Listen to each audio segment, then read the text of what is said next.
In the 70s, 80s, and 90s was the best time to be alive. It was the best era for storytellers and songwriters, and their cult classics became the anthems and soundtracks that shaped our lives. After the Telecommunications Act of 1996, the corporate takeover began, starting with the local radio stations, concert venues, and promoters. Soon after, the consolidation of the studios and the media. Within a few decades, these companies had control over everything. The concepts, everything that was written, produced, distributed, and eventually consumed. Albert Einstein once said, "Everything that is great and inspiring is created by the individual who can labor in freedom." As artists, we believe that the free flow of ideas is vital to a strong culture. It is long past time for a new, independent entertainment ecosystem.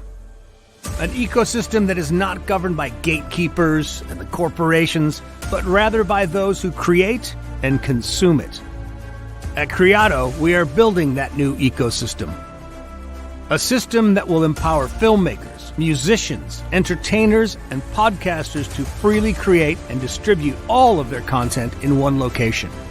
A system where they can control their earning potential, protect their intellectual property, and engage directly with and build communities around their loyal fans. As we begin the next phase of development, we are reaching out to you to help us fund this next step.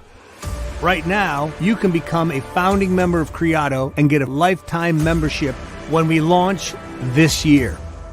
We would love you to be a part of this, to restore freedom for all artists, including filmmakers, musicians, comedians, writers, producers, podcasters, and things that don't even exist yet. We believe that the future of entertainment will be delivered here on Creato.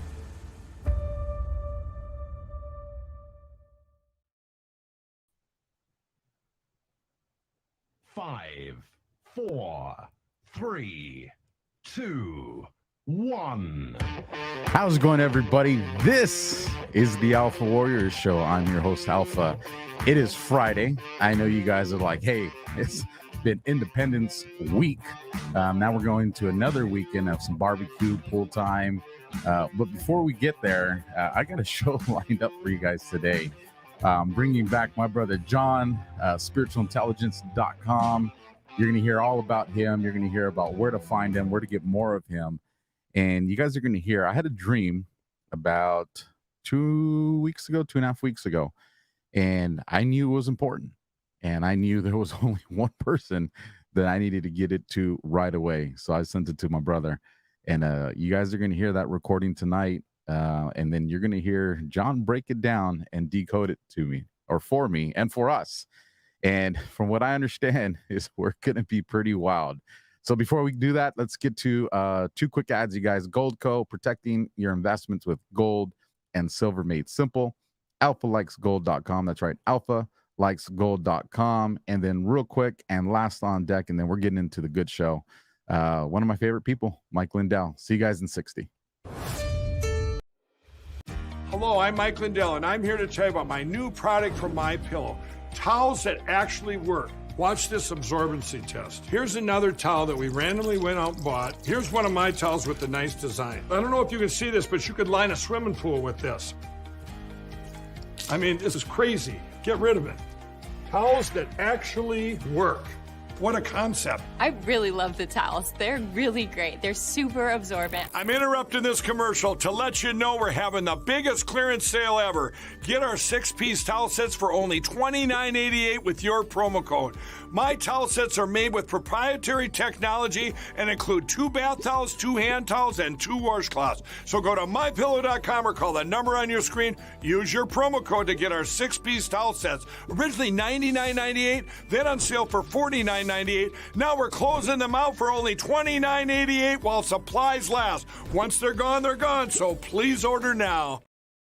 There you guys have it. MyPillow.com, promo code Alpha, AlphaLikesGold.com for Goldco. I'm going to bring the gentleman you guys really want to hear from tonight. John, how you doing, brother? Oh, you're on mute. Good, man. How are you? I'm stoked, man. So the last time you came on, and I had shared some dreams with you, like you just left me wild. Like afterwards, I was like, man, this is awesome. I went and got myself a dream journal. I haven't been as proficient at it as I would like to be. Because when you wake up, man, you're tired. You're tired. But on the morning of June 16th, last month, I woke up from a dream, and just to set the stage for everybody, at the time, my 2-year-old, we're on the 3rd day of her fever, so I was not getting good sleep. Like I was dead tired, and I woke up and I was like, this dream is important, and I need to make sure I document it right now with all the details I remember. So ran to the studio, got on the soundboard, hit record. So forgive me when you guys hear this audio and you're like, Alpha, you sound tired. That's because I was. That's how you know it's legit. That's how you know it's legit. So John's going to play the recording. We may play it all the way through. He may pause it at a point for us to dive in for a conversation. And I'll populate some images that I have saved up that I found off the interweb to kind of make some of the things that I was saying help a little bit with the visuals. But John, before we get into that, for those that didn't see the last time you had on, don't know who you are, can you just give us a brief description of what you do, what your background is like, and why people need to go and subscribe and follow you? Sure, man. Well, it's always a pleasure to be on the AlphaWarrior Show. I love you, brother. It's always good. You got such a great audience and a great group of people that follow you, that cheer you on, that just love the things that you're doing. And and I'm one of them. So my background is nuclear physics. I was a Navy vet, 11 years Navy, Persian Gulf War, rescue worker at Ground Zero after 9/11. So I got Gulf War syndrome and 9/11 or Ground Zero cough, and then I got COVID. So sometimes I yawn when I talk, or I get a little scratchy. I don't have a cold. It's just kind of a thing. It's like a tick I have or whatever. So so hopefully we can just bear through it. My throat's a little weird today, but got out of the military around 2000 and had a finance company, a strategy consultancy, dabbled a little into politics, but I always had like this preoccupation with dreams. And I started really going down the rabbit hole. I had some disappointments and some things that I thought were going to happen and didn't happen. And so I shelved dreams for a while, but I really believe that dreams are one of the ways, if not the preeminent way, that the Creator speaks to us. God, the divine creative, whatever you want to call him, I call him God. I believe that he speaks to us through dreams, and I believe that dreams are like a 0 day, which for a programmer is a backdoor in any program. It's like a 0 day to humans. I believe that stream is a pure stream, that it flows from the divine to us. Really doesn't matter if you're a Christian or not. God made you, whether you believe that or not. I don't really care what the thoughts are. The fact of the matter is it works. And the more and more that I pay attention to dreams, the more we see some mind-blowing stuff. Probably about 2 or 3 years ago, I started looking at dreams like, what if God really wants to tell us something, and it's extra knowledge outside of the realm of a human being, like things that would happen in the future that nobody could in any way predict. And so we started calling dreams spiritual intelligence, because I wanted there to be a separation between typical dream interpretation and the way that we do it. And so we started looking at dreams like it was a coded message from somewhere. Every word's important, every symbol's important, and really digging into it, which led me on one dossier I put together. Took 32 days full time, doing nothing but working on 3 dreams that somebody could tell you in about 15 minutes. 37 pages long, 31 hyperlinked cross-reference articles of things that came to pass. And one of the things that's interesting is it predicted January 6th. What it predicted was the political play of what Pence did on January 6th, and in comparison to the election of 1800 and the play that Thomas Jefferson did. And I had no idea. I had to look all this stuff up. I just started hearing things. And so I just want to say, when I do a dream, when Alpha shares a dream with me, this isn't word association. These aren't my thoughts. This isn't psychobabble. Like, I really don't care what my opinion is. What I try to do, and whether you believe it or not, it works. So if you're a doubter, hey, that's fine. Got a lot of greats for that too, because I was for a lot of years, is I just try to get quiet, kind of thoughtfully listen. And a lot of times I'll hear things in my spirit or in my mind. And there are things that I normally wouldn't necessarily equate to a particular word or a particular phrase. And then as I begin to look at that, I see that there's like a subtext or another story underneath that's the interpretation. And then after you've done this for years and years, you kind of get good at understanding what we call the figurative language, which is what dreams are. It's amazing. That's what it is. And the one thing, and hopefully the audience takes away this, is, before I go to bed, and like I said, I'm not batting 100, you guys, but I am trying my best. Before my eyes close, I'm like, God, if there's a message I need to hear, please help me to understand it and remember it, tonight. Speak to me in my dreams, because that's where it's coming from, and I really feel like that has been helping me. And I feel like I've been able to hone it a little bit better. And even, earlier today when I was listening to the recording of the dream, it's interesting. And I wanted to ask you this question afterwards, but I'll start at the beginning just because I don't want to forget. If I think back to a high school memory, in my mind, I'm remembering a football game that I actually played in. Like, my mind goes to these visuals that were real. Like, I really experienced that. Now, what was just mind-boggling me earlier today is I'm listening to the audio of the dream, and I can see the visual from my dream. So this is where I jacked myself up, John, because I'm like, wait, but this is a dream. Like, this didn't really happen. How can I see this again? And I was like, there's only one man to ask. John, am I making myself go crazy? No, man. The dream world is so ridiculously misunderstood by most people. And I feel like I've just barely in front of a door that's been cracked open. I'm not even in the room yet. But we have a group of people that have dedicated a whole lot of time into trying to hear the intelligence that comes from dreams. And you and I have talked about this, but for those that may be listening and don't know, we've coordinated with sometimes law enforcement, sometimes let's just say federal agencies on stuff that has a national security overtone to it. Worked with people involved in rescuing kids in human trafficking, where somebody across the country says, man, I see something in this particular town in Arizona. There's a white pickup truck. There's this building. There's this. There's a 6-month-old baby. There's blah, blah, blah. And I have a friend that happens to be 2 hours away that works in trafficking. She's like, all right, I'm on my way down and talking to the pastor, in the town, finding out, is there a family here that fits this description, that drives this kind of, and then locating people, sometimes rescuing people, sometimes keeping people safe.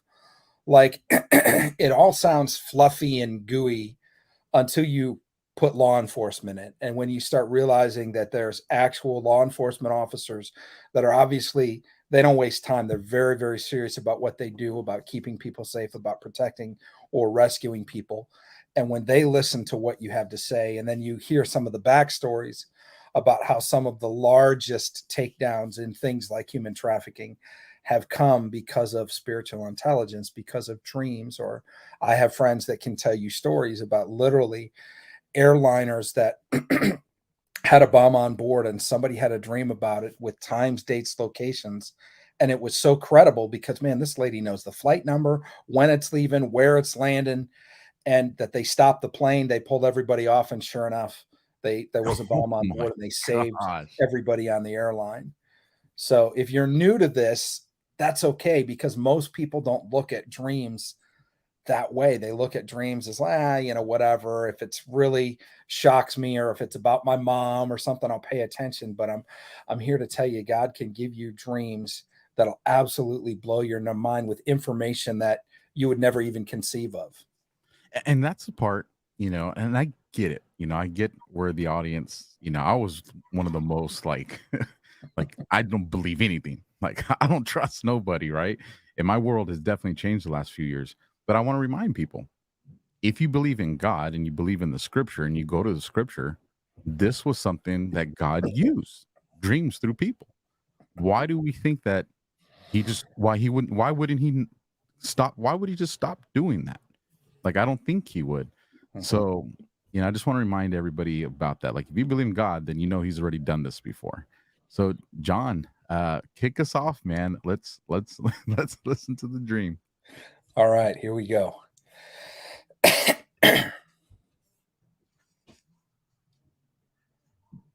Date is Thursday, June 15th, 2023, 7:45 in the morning Pacific time. This is a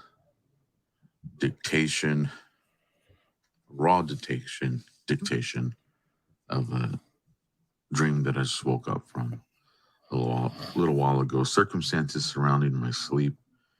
My little girl, Alexandria, 2.5 years old, is been fighting a fever for 2 days and 1 night. This will be day 3 of that fever. So it's been broken sleep the last few nights. So here are the details of the dream. It's the scene is somewhere with like very small mountains or rolling hills around it, a lot of greenage. And I'm on a U.S. military base that's surrounded by some type of orchard. The trees have a real dark colored wood or bark to them. It's some kind of round fruit. Don't remember the fruit. Just do remember the trees very vividly.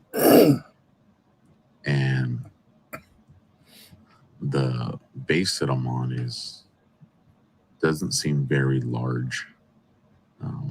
Actually resembles more of a camp than it does a base. But it's with structures, not tents. The structures are old style, like Kwanzaa huts, and couple square buildings. The color of the buildings kind of like a dirty toothpaste color, like a dirty off white, almost even beige. The vehicles that I see around, it's only a few vehicles, and they're definitely like a World War II era. They're the older Jeeps, not even the modern Jeeps. Definitely not the modern Jeeps. But definitely World War II. Slight chance maybe Vietnam, but they looked older. The uniforms do resemble something more from Vietnam, with like the solid greens, the olive drab military uniform. Nothing with a camouflage pattern. But in the dream, I'm with a group of guys, like a small unit. I don't recognize any of them in the dreams. Don't recognize any faces. Don't recognize any of their names or the sounds of their voices. It's the unit I'm attached to, but nobody in the dream from that unit is familiar to me. In the dream, we keep talking about sniper shots, assassinations, and forgive me if my thoughts are broken. I'm still very tired.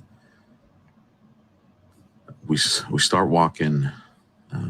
We're driving on one of these old Jeeps, and I remember on the old Jeep, there's no weapon system on it, but I'm kind of pretending with my arms like if I'm behind a sniper rifle on the Jeep. We end up driving the Jeep to around the edge of the camp. just a short ways, and then we stop it, we dismount, and one of the guys, skinny black Marine or soldier, says, "Hey man, I got to show you something." So I'm like, "All right, man, cool." And so we start walking to the largest Kwanzaa hut on the base. And as we're walking there, we walk past two guys that are sitting on the wall. It's a retaining wall, because the top of the wall meets the ground level from the path that we're walking on by these orchard trees. And then there's the bottom of the wall, the retaining wall, which is where the Kwanzaa hut is that we're going towards. And it's only maybe a 3-foot wall. It's like I said, it looks more like a retaining wall. And I'd look at one of the gentlemen, and it's General Flynn, like undoubtedly General Flynn. And he looks at me, and I look at him, but we don't say anything to each other. And the other guy that's next to him, sitting to his left, keeps remaining in conversation. As we get closer to the Kwanzaa hut, now it's interesting. So this Kwanzaa hut that we're going to, now it's still the largest Kwanzaa hut, but now it's inside of like an airline hangar, like a plane hangar, that's open on, at least on one side. I don't remember if the other side's open, but it's just interesting to me. It wasn't there when we were initially walking to it. Then when I turned from General Flynn, looked back at it, now there's this jet hangar that's over this Kwanzaa hut. We walk in. Actually, as we're walking there, these two other gentlemen that are sitting right at the edge of the airline hangar. And like I said, the guy I'm following is this skinny black soldier, black Marine. Looks very young. And I don't remember what he was saying, but he did have me laughing. He was very funny. And as we walk past these two guys to get to the stairs, to get to the bottom retaining wall, the walkway, one of them makes a comment of something like, "This shouldn't be about Black Power, or is this about Black Power?" Some phrase about Black Power.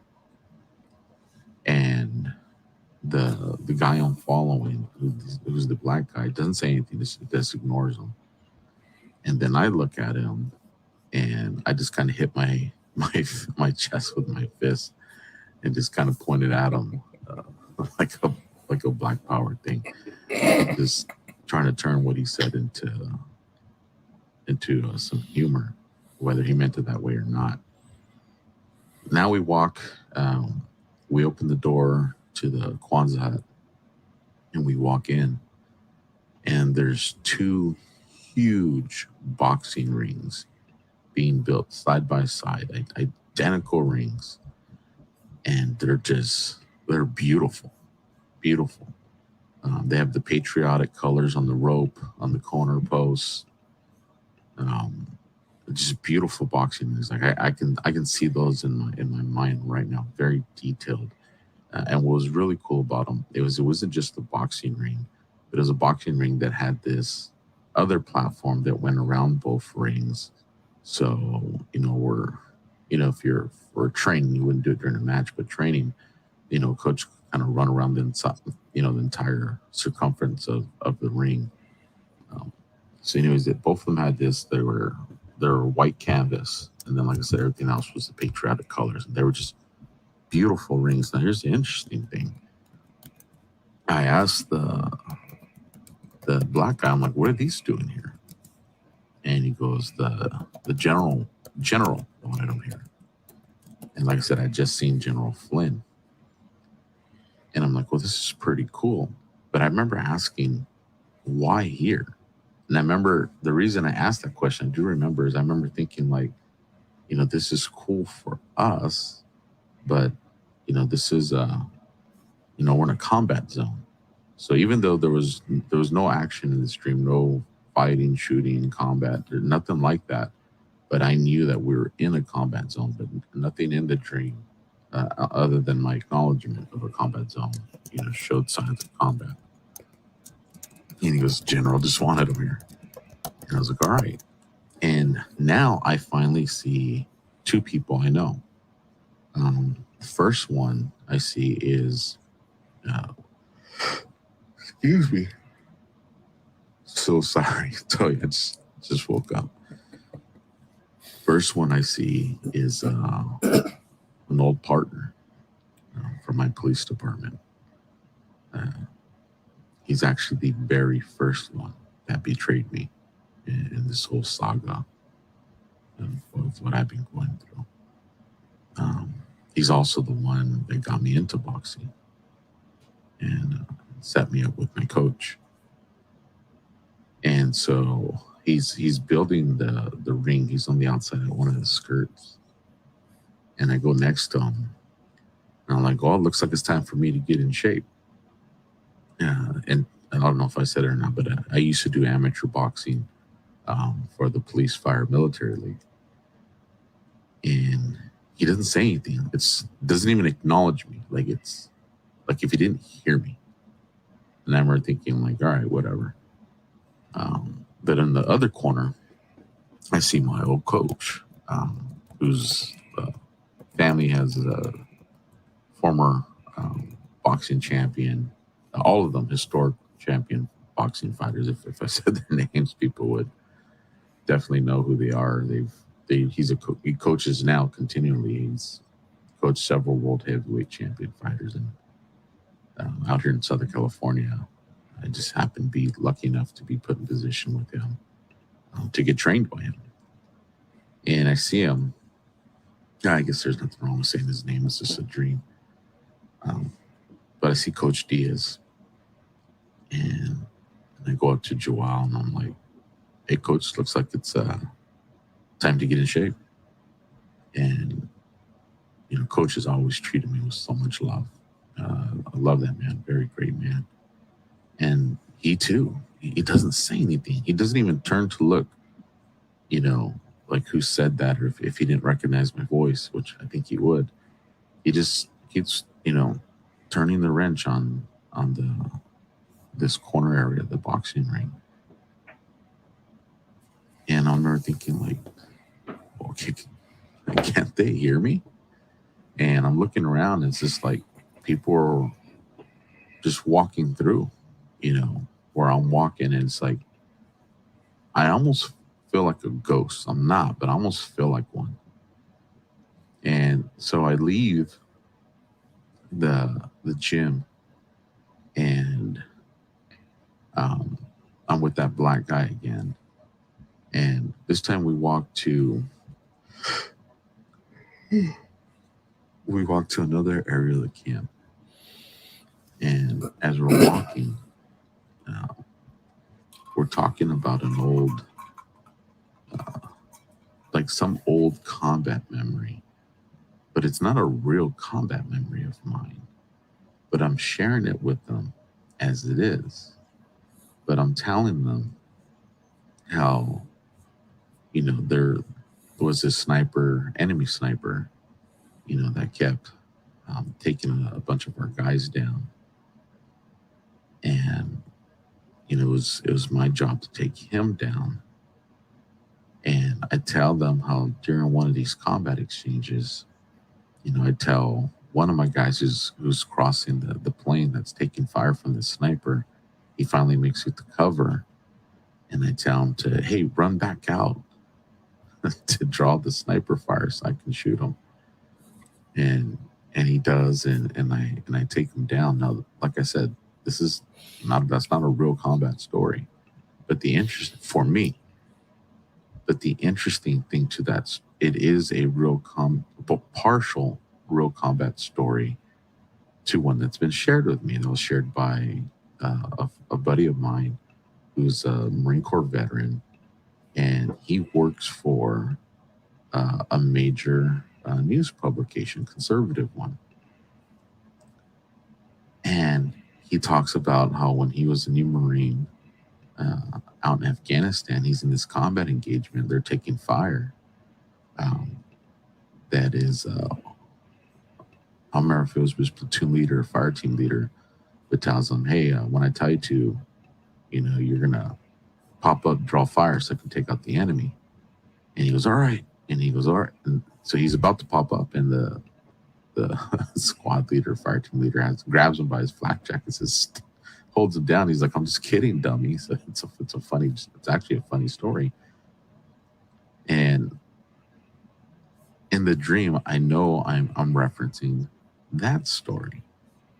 So I don't understand. I don't know what sense to make out of that. But now we take, the dream's coming to an end. We're walking down this path. It's sunny out. It's actually a really beautiful day. And we're walking down this path. And it's a road path for the vehicles, but it's not paved. It's just, the tires have, made their markings in the grass that you can tell, this is a vehicle pathway. And as we're walking that pathway, one of the guys that's in this group with me says, hey man, what was your record?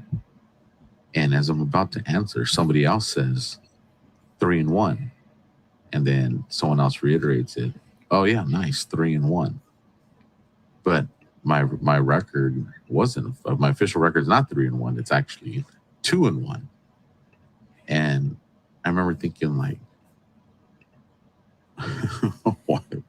why'd they say that record?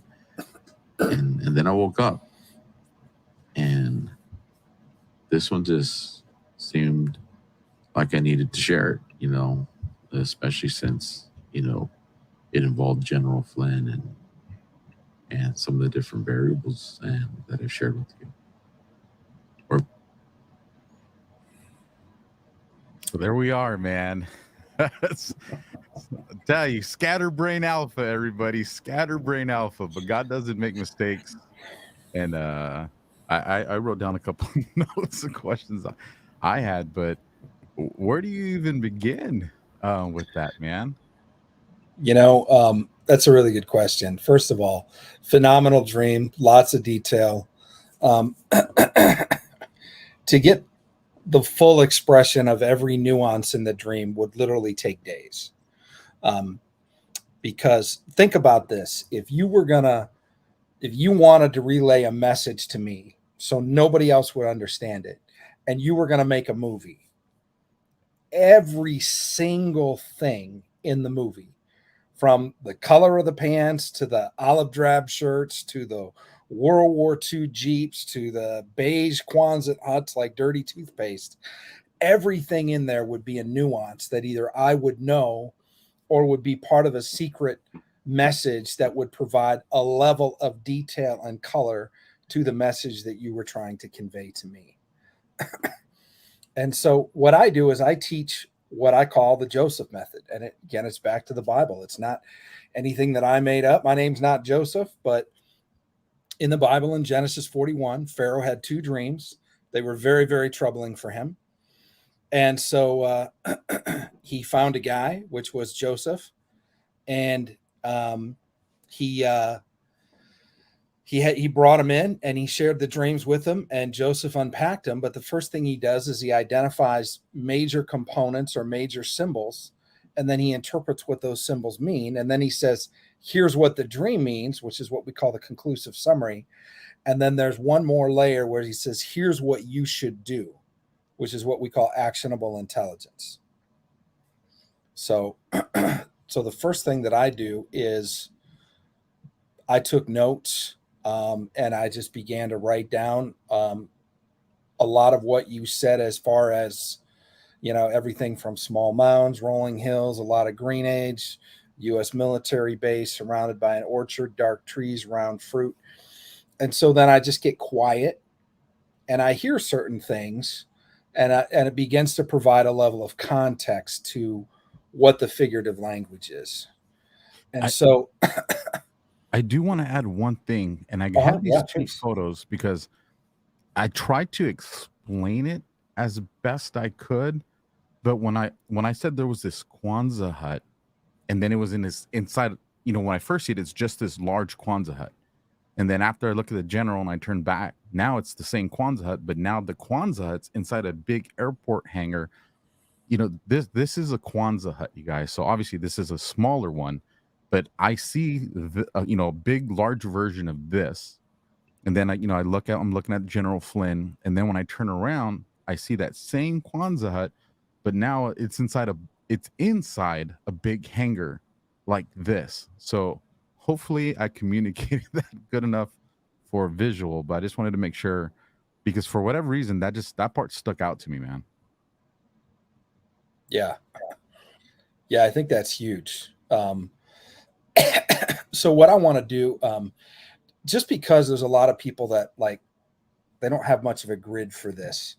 And so if I just tell the meaning and say, well, here's what I think it means, people will be like, how in the heck did you get that? And so it's better. So when we do what we call a briefing, and we do military style briefings, sometimes to high level military people, depending on who they are. And we've briefed generals even recently on some things. If they kind of want the overview, we give them the overview. But for the sake of really creating a level of understanding, what I'd like to do is just kind of go through fairly fast some of the things that you said and what I saw, and then I'll begin to tie it in together. And then I have one question, though, for you. The tall, skinny black guy, did you know him? No. Yeah, I didn't think so. It's so cool because when you do this and people start saying things in their dreams, you begin to know what they mean. And so you start smiling while they're talking, and they're like, what? And I'm like, well, I know what that means. They're like, well, what does it mean? Well, finish telling me the dream. But it's super cool. And that's why, the little details are so important. Like obviously in the dream, I don't know where the hell I'm at, but I do know that this, this military base I'm in, I remember this orchard, the trees were very distinct. Like I said, they had that really, dark bark, Mm-hmm. And for someone like you who, will study the dream or maybe even share it with people, they may be, I know where that's at, or I know where something similar to an orchard like that's at, or buildings that match that color. So I was really trying to make sure I recorded every detail, because I just, like you just said, it all has to be important because that's the way my God put it in my mind. Yeah. So I don't want to discount anything. Even at the end where it's the pathway that we're walking on, you could see how the tires, obviously that base was not a new base, because those tire tracks were embedded in the grass, so you're at least a couple weeks old, but I'm excited, man, especially since you're smiling about that black guy. Cause I'm like, all right, man, I want to know. Well, I appreciate, you did it right, man. I appreciate the detail.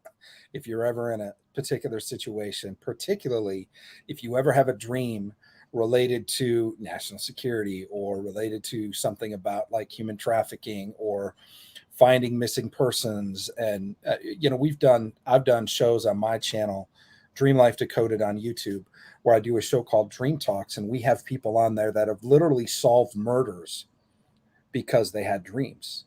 And the person was just missing. And then they went to law enforcement and they said, well, he's dead. He's in the trunk of his car. He's in this ravine. And they're like, wait a minute, how do you know all this? And then, well, I had a dream. And then they're like, oh, we can't solve a murder based on a dream, until they find the guy in the trunk of his car in a ravine, and then they're like, what in the heck is going on?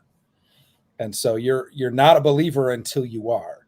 But one of the things that we've been able to do is, there are certain times that somebody will describe a scene and it'll just hit me funny. I wonder if that's real. And I tell you what, if you want to freak somebody out, you find an actual picture of either, because I've had people dream about stuff that happened 50 years ago, but it was a historic event. It was actually JFK cabinet room, XCOM during the Cuban Missile Crisis. And in this dream, they see who's at the table. And so I go to the JFK library online and I pull the picture with who's at the and I send them the picture. Did it look like this? And they even knew what portrait was on the wall. It was a portrait of George Washington, and George Washington is on the wall above the fireplace, and they absolutely freak out when you send somebody a real life photo of a place they had in a dream or a historical event, and they're like, "That was real?" You're like, "Yes, that was real. Like, you saw that." And then people are like, how do you explain that? That is wild, man. It's crazy, but it's fun. It's fun. Well, let's I'm just going to start going through some of this, and then feel free to interrupt. I mean, this is a dialogue, so back and forth is good, however you want to do it. But I'm just going to start kind of going through. I took a lot of detailed notes. We won't probably go over all of them, but I put particularly in bold which ones would be of some value to the decode. So you ready? Absolutely, brother. Okay. So you started out with a scene, small mounds, rolling hills, greenage. What I heard was soft terrain. In other words, there's no cliffs, there's no mountains. If you're out in the field and you got to climb a cliff, it's a tough day. Or if you're in winter camp, in the Arctic, it's a lot different than if you're just walking across the field in Middle Tennessee or Pennsylvania. So that's what this was. This was a pretty easy place to get to. Soft terrain, no cliffs, not rough. You said U.S. military base. I heard staging area, friends, and good guys. Surrounded by orchards, dark trees, round fruit. So what I heard was full of dark fruit, which is interesting because this is a military base and we believe the military are the good guys. So there's already likes to juxtaposition of what does good guys mean on a place that's full of dark fruit. Interesting. Base is not large, like a camp, with structures, not tents. And I put semi-established. So it's not temporary like tents we can get up and move, but it's not like they built 20-story complexes here. It's semi-established. Quonset hut, sturdy off-white, I put not new. Vehicles, World War II era. Here's what I heard. Prepped for the old war, or old motives drive them. Which is, again, by itself, it doesn't think of much, but as you go down the rabbit hole, then you begin to see there's conflict. You're in a war zone, number one, and number two, there's these two boxing rings. And so there's a level of conflict, which means there's two sides. So what are the sides? What's going on? So it's interesting that the side in the broader picture of where the U.S. military base is the World War II Jeeps. They're prepped for the old war, and old motives are driving them. And it was interesting because outside of like movies or things I've studied, I've never actually seen like a World War II Jeep like in person. But yet in the dream, it was just detailed to like where even the spare tire tread, like it was so vivid, man. Mm-hmm. Almost like you were there. Almost like I was there, man. Yeah. So the uniforms resemble Vietnam, solid green, olive drab. So what I heard is I had just been reading a book called White House Warriors, and it's about the development of the National Security Council. And they're talking about getting mired down in Vietnam. And so if I hadn't been reading that book, that reference wouldn't mean as much. But God knew we were going to have this discussion. I'm reading that book here, and so even all the pieces of how this means anything to me when it's your dream comes into play, really makes this whole thing like a supernatural experience. But what I heard, and this kind of defined the whole policy structure of the Vietnam War, I heard progressive escalation, respond in kind. And then I heard old mantles, old mindsets. I was a big fan of General Colin Powell, and I've met him, and I read his book, and he was a guy that, because of his time in Vietnam, as you know, he fought tooth and nail as Secretary of State, as Joint Chairman of the Joint Chiefs, as National Security Advisor, for us to not get mired in a position where we would trade bodies for bodies like we did in Vietnam. There's no progressive escalation. If we're going to go in again, we're going to go with overwhelming force, and we're going to win in a matter of hours. And it was him and Stormin' Norman that did that in the war that I was involved in, which was the liberation of Kuwait, the first Persian Gulf War. And so those old mindsets of like, well, we can't just go in and take over. We got to escalate a little bit, and they kill a bunch of our guys. Now we got to go kill a bunch of their guys. And then we got to, and so that's what I saw. All of that thought is encapsulated in the uniforms resemble Vietnam, solid green and olive drab. Now, those uniforms are really depressing too. They're just drab is right. They represent something old. They represent literally 50 years ago. They don't represent the best of the U.S. military. There's a lot of people in the military, a lot of former people in the military that want to forget those days because the government didn't support people like we should. The people didn't support the veterans that came back. It just wasn't. It was a really difficult time, a controversial time.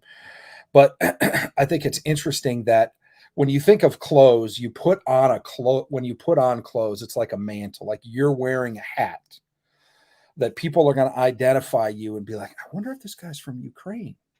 No, they're going to be like, okay, we know who he is. We know at least a level of what he stands for because the clothes that you put on, they cover a level of exposure, but they also provide something for others to see. They're how the world will experience you. Like if you put on a coat versus if you put on a sequins dress, or if you're wearing shorts versus if you're in full dress uniform. They all say different things about how the world perceives you, about what you're preparing for and what you're getting ready for. So if these guys are wearing uniforms from 50 years ago, you got to think they got the same mindset to follow that, which what was Vietnam? It was progressive escalation, respond in kind. And so it's something that we've quickly wanted to completely flush from our policy making. Nobody ever wants to be mired in a situation like the Civil War again, though. I think we were in Afghanistan for 20 years. Yep. So any comments on that? Any thoughts? I know No, man, I'm tripping out on this. One of the things that was interesting is, as I was listening to you, and I'm listening to you and going back to, once again, those visuals, is in the dream, like I can see everybody, but like I can't see myself, but I know what I'm wearing. Like I know I'm matching everybody, but it's almost like it's like I'm looking through like VR goggles to where I see everything. But like if my hand goes out or something like this, like I don't see that stuff. Does that make sense, or am I? Does it sound confusing? No, that's really cool because there's different kinds of dreams. Some people have dreams where it's almost like a movie or like they're sitting up in a corner of a room looking down on two people having dinner. They're not part of the discussion. They can observe everything. They can see what's happening. I've had people had this. And then they go to work the next day and it was about the boss talking to the assistant about the person that was the dreamer. And they're like, hey, did you have lunch with the boss yesterday? Yeah. Did you guys go to Fabio's? Yeah.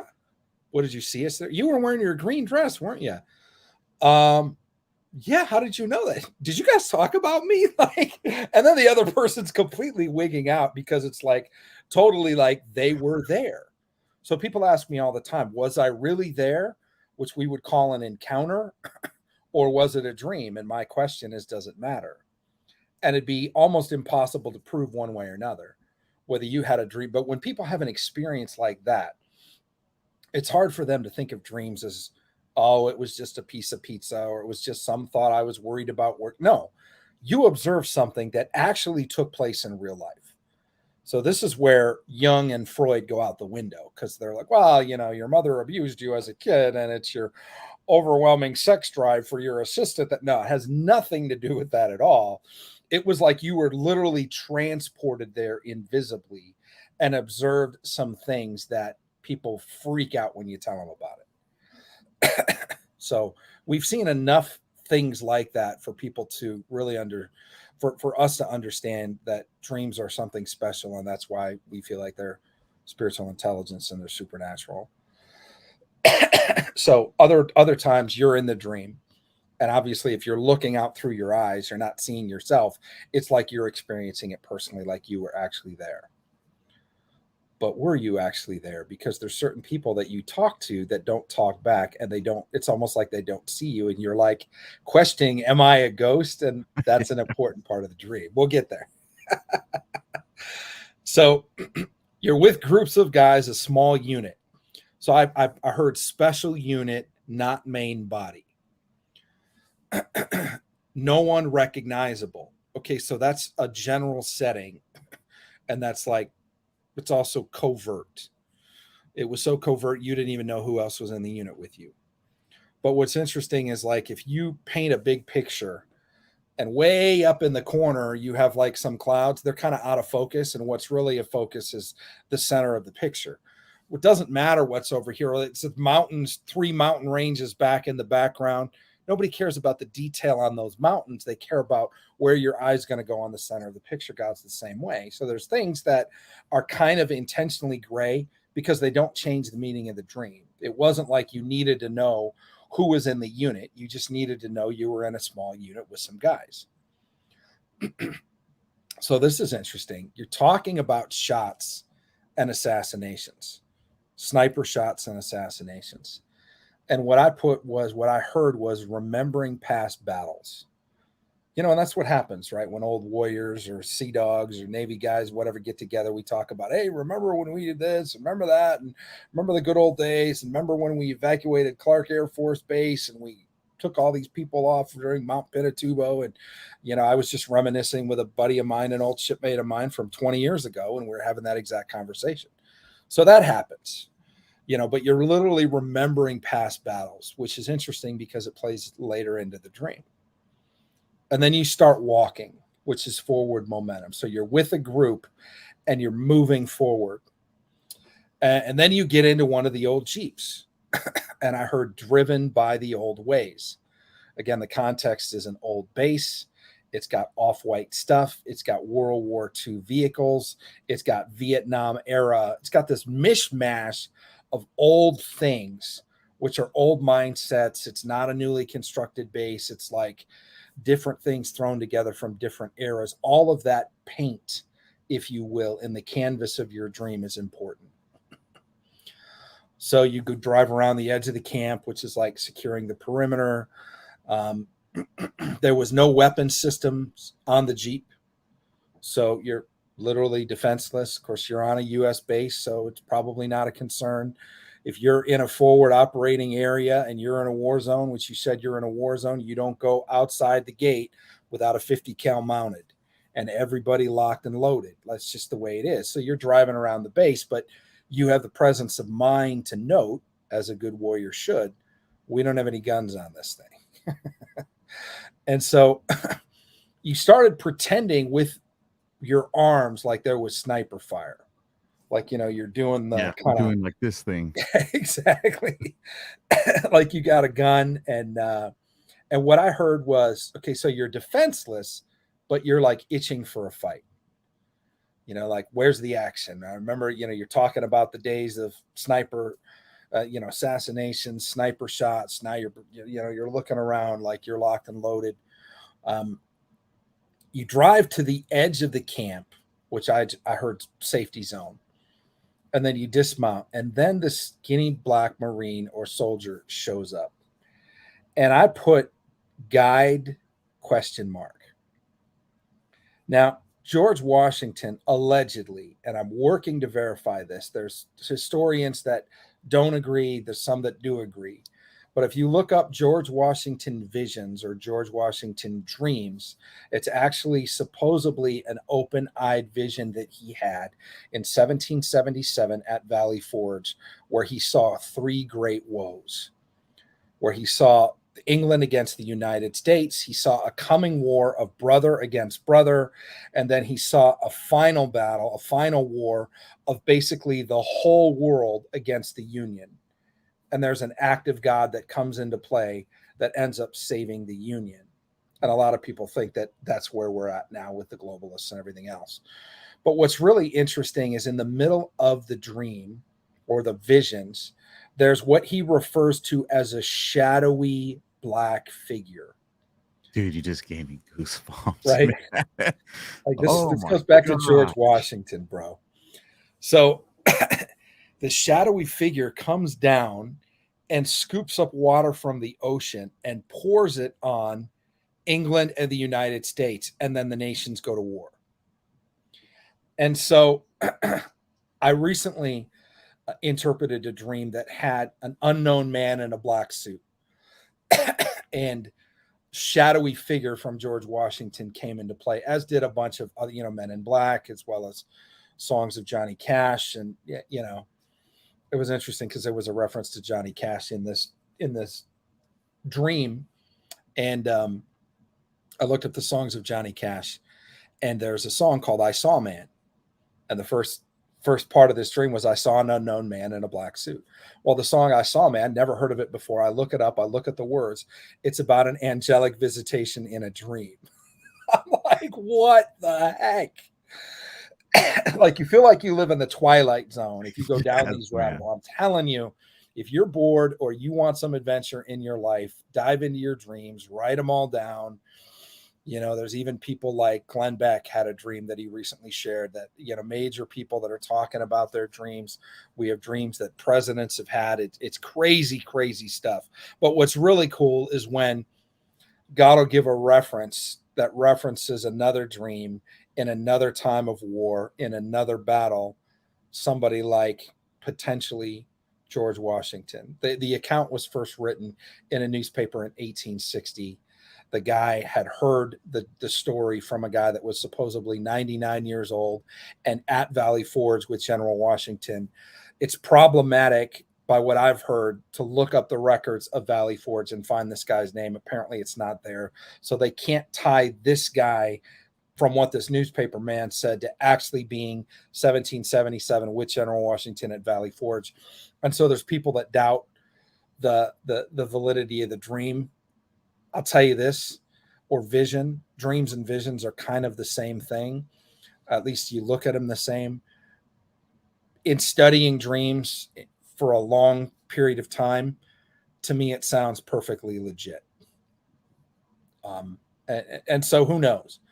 But it's just interesting when you start looking at dreams of, you pull up dreams of former generals or former presidents, and they're very similar to some of the things that we have. On the morning that Abraham Lincoln was shot, there's documents from a cabinet meeting that he had at the White House where he looks at General Grant. And I say this because I'm building a base for military and generals and dreams. He looks at General Grant and he said, "Did we hear from Sherman?" And General Grant's like, no. Like, he's going to get this. He's pursuing this Confederate general, getting him to sign the peace treaty. We already signed at Appomattox. The war ended 2 or 3 days ago. He said, "Were you expecting to hear from him?" And then Lincoln looks over at the Secretary of the Navy and says, "Well, it's kind of in your department there, Bob." His name wasn't Bob, but I forget his name at the moment. But he said, "I had a dream last night. And I had a dream that there was a fast-moving ship. I was standing on a cement pier, and there was a fast-moving ship traveling to a distant shore, and it was being chased by one of our ships. And there was a battle on the ground and something." He goes, "I've had this dream every time before. I had it before Gettysburg, Fredericksburg, Murfreesboro, Antietam, Bull Run. And so I know that it portends an event of national importance." And Grant freaks out, and he looks up and he goes, "Sir, We didn't win every one of those battles. He said, I didn't say it foretold a victory. I said it foretold that that day an event of national importance would happen. Wow. That night he went to Ford's Theater, April 14th, 1865. So looking at some of this history, I'm actually, we're going to do a course on dreams of presidents where we're going to bring up all of this history and tell the story, tell the dream, tell what happened afterwards, because Lincoln had multiple dreams or apparitions or visions concerning his assassination. And that was one of them, the morning of. And so when you get into this stuff, it's just kind of mind blowing what you hear. Man, I look forward to that.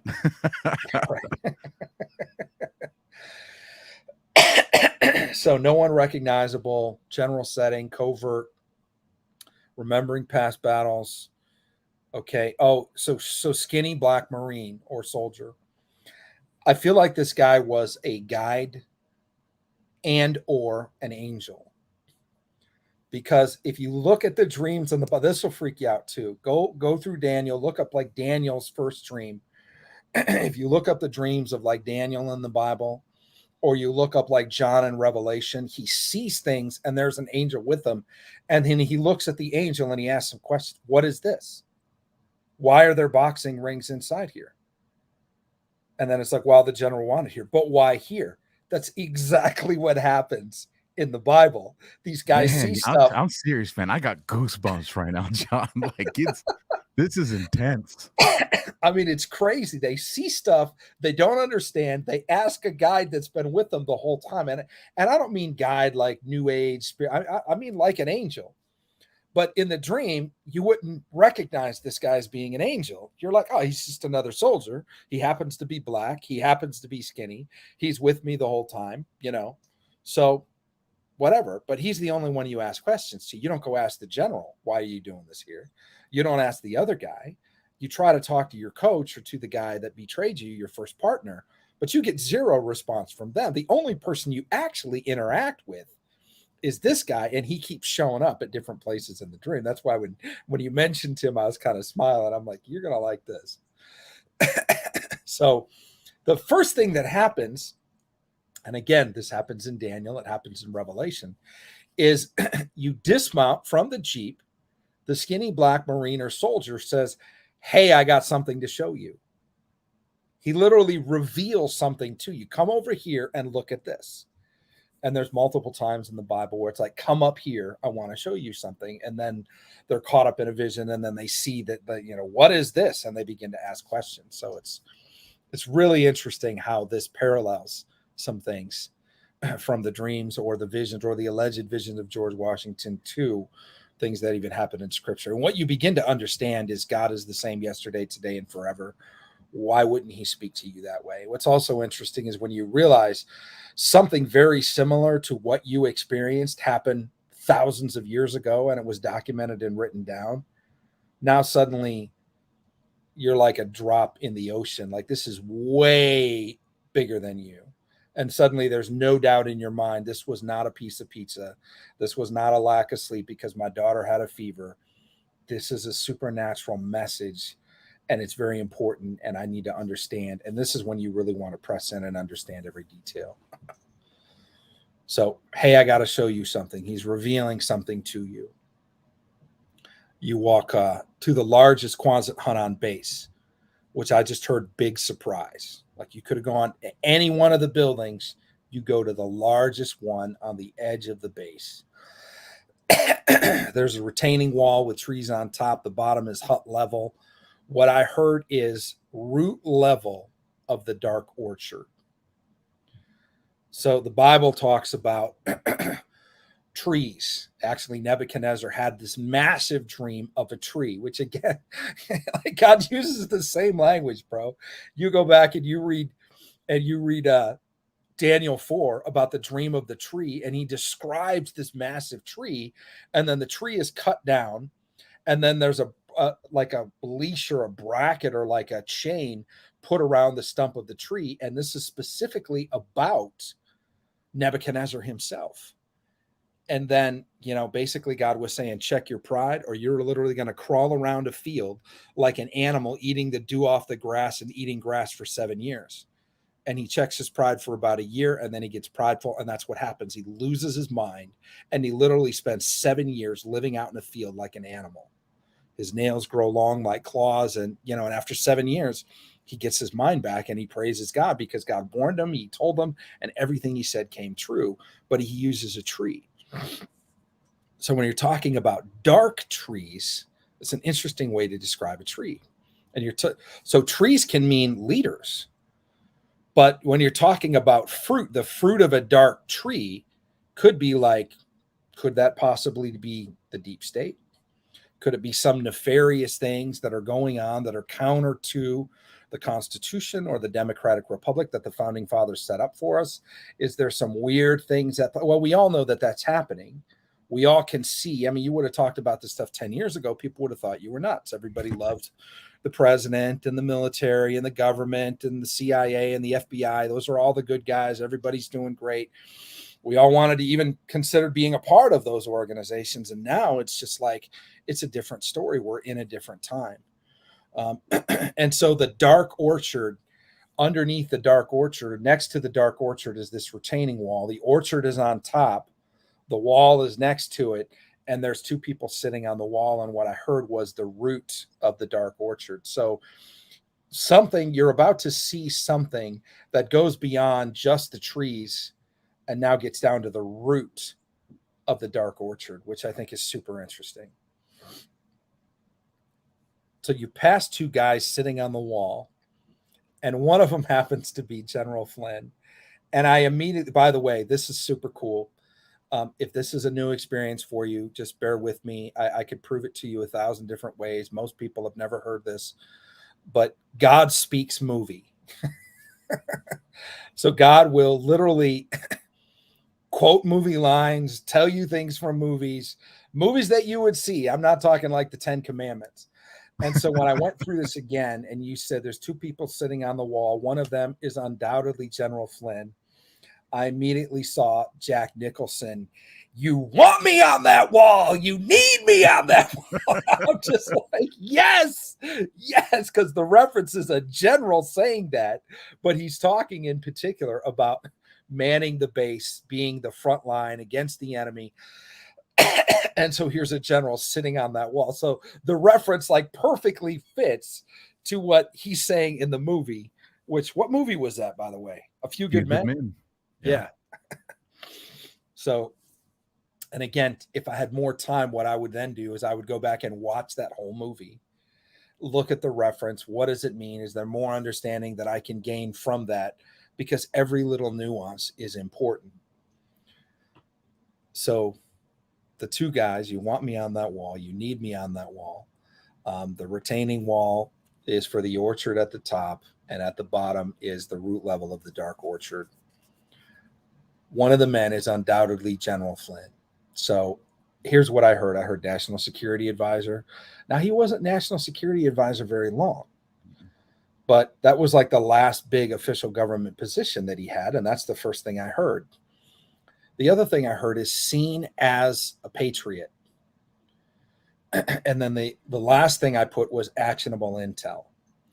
So just a little story so you can understand what I mean by that is if there was one guy in the military that was the head of the current Patriot movement, who would it be?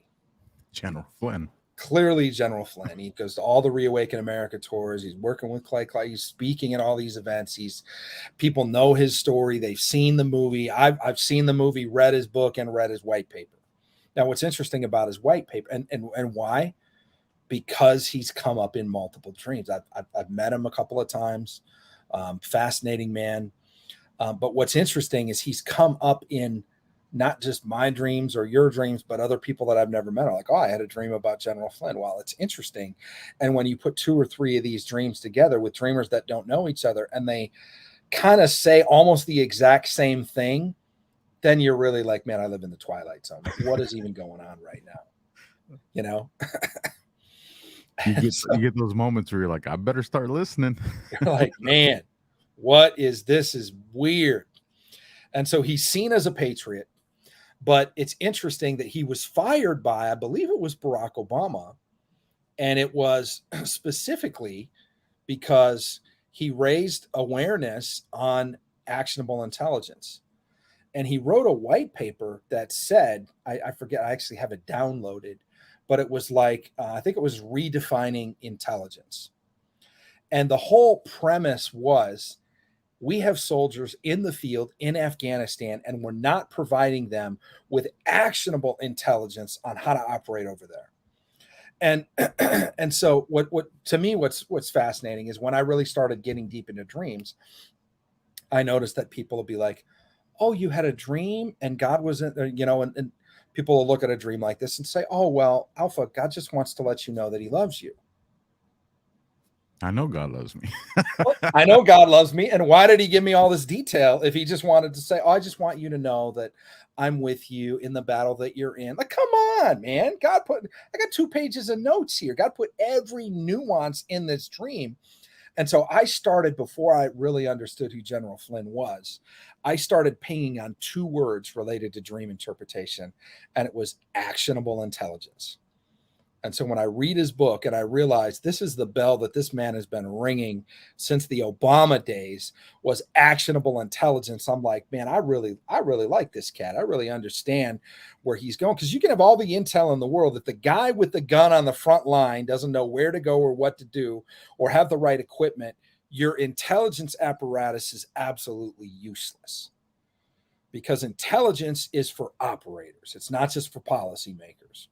And so that's what General Flynn means to me in this situation. National Security Advisor, and the whole story around that, how long he was there, how the FBI came in, how he was then removed, how all the lawsuits, everything that makes him now seen as a patriot, and then the whole idea of actionable intelligence. So I just say that to explain a little bit of, actionable intel means something to me. It may not mean anything to people, so I just want to let them know. But so there's a guy to his left who remains in the conversation. And I heard a talker or a speaker. Now, a big part of what General Flynn does these days is he speaks publicly at a lot of Patriot events. And I feel like the guy next to him was also a speaker, because the reference remains in the conversation. So now as they approach the Quonset hut, your team approaches the Quonset hut, you're now out. It's now inside an airplane hangar. And what I heard was staging for a higher view.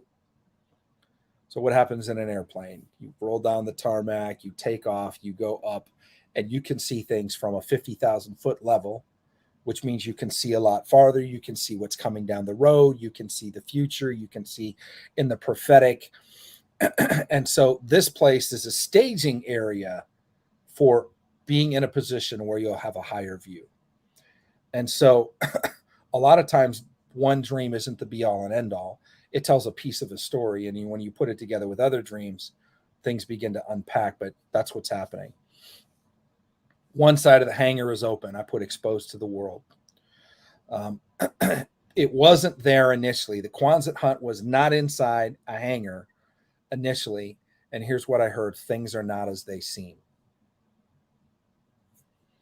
We all know that inherently, but I don't think we know the level right now of things are not as they seem. I don't think people can even begin to comprehend how much things are not as they seem right now. I tell people, trust 50% at most of what you hear and nothing that you see. Nothing. I don't care if you go outside and you look up and there's an alien attack. Don't trust it. I don't care if it's your favorite person on the internet. All of that stuff can be faked. Everything at this point is a show, and it's a deep psyop. And, we know a lot about that, but things are not as they seem. So it's interesting when the guy says this shouldn't be about Black power. I hear racial overtones. One of and everybody knows this inherently. I'm not saying anything that people don't know, but one of the things that particular troublemakers and particular sides of certain equations try to do is throw out the race card. And what it does to a lot of people is shuts them down. And I wish that they wouldn't be shut down. I would say to somebody that, and I've had people, have a discussion and then throw the race card. And then I'll say the race card is no longer an excuse for useful dialogue. Like, you want to debate me, debate me. You want to call me racist? I'm not going to stop saying what I'm saying and back away because you do that. And so this shouldn't be about Black power. That's the thing. And what happens all the time, almost without fail, every single time the race stuff is put out there, especially in the media, it's a distraction. Why? Because it's an emotional issue. And people will immediately pick sides, and then they can divide and conquer. And then nobody's talking about what's really happening in the administration. They're talking about the alleged sub that allegedly, I'm just like, or they're talking about the Will Smith slap at the Oscar. Like, don't even waste your time talking about that stuff or trying to prove that it did or did not happen. Because any energy you put in that direction, you take your eye off the ball. It's 100% distraction. Doesn't matter if it's real, doesn't matter if it's staged, doesn't matter if it's not staged, doesn't matter. None of that matters. The point is they're trying to hide something in the news cycle every single time. So that's what I saw. This shouldn't be about Black power. I'm like, oh, okay. So we're going to throw out the race card, highly emotionally charged issue, and throw it in the middle of what's going on. But notice it's right as you're about to find out what's inside the Quonset hut.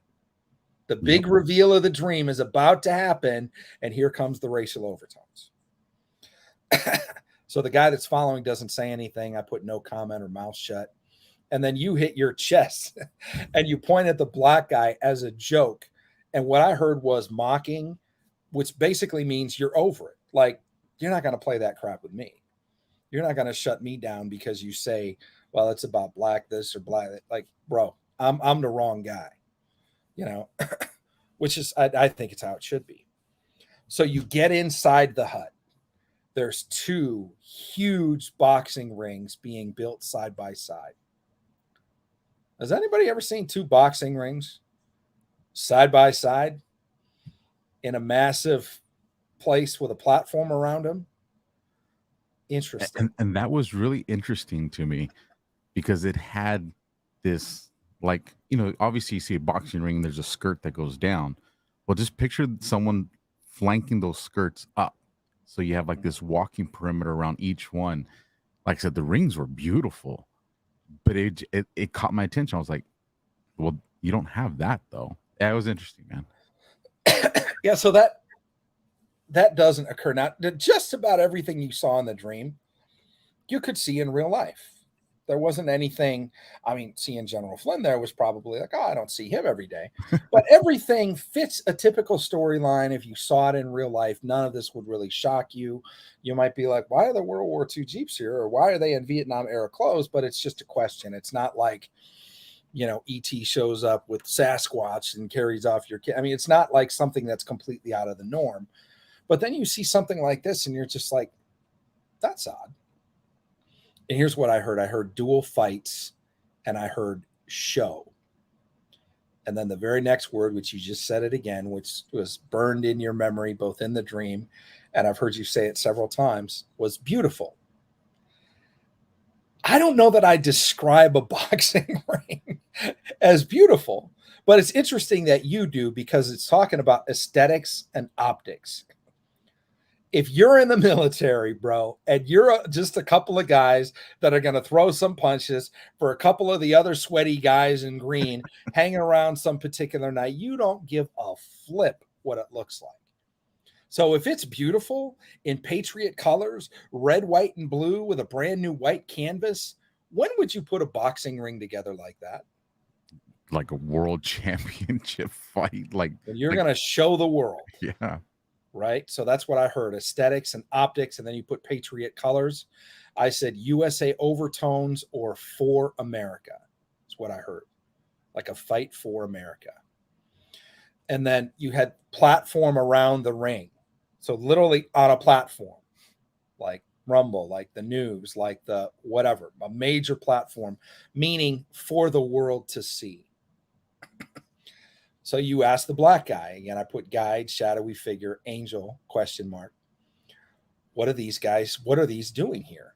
And his response was, the general wanted them here.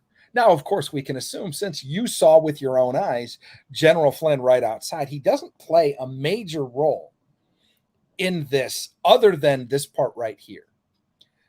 The reason they're building these two side by side with a platform around them in a Quonset hut in an airline hangar was because the general said to. So again, what do we know about the general? We go back up to what I said about the general, and I heard seen as a patriot.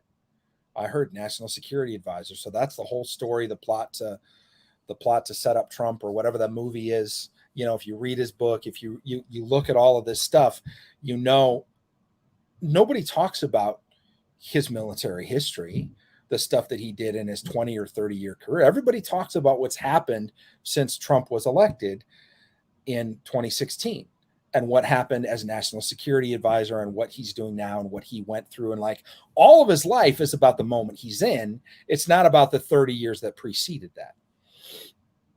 And so what that means is it has something to do with let's say the Patriot movement. And I hate the Patriot movement because we're all patriots. We love this country. We're all some people may have some beef with the way some people have done some things. We all do.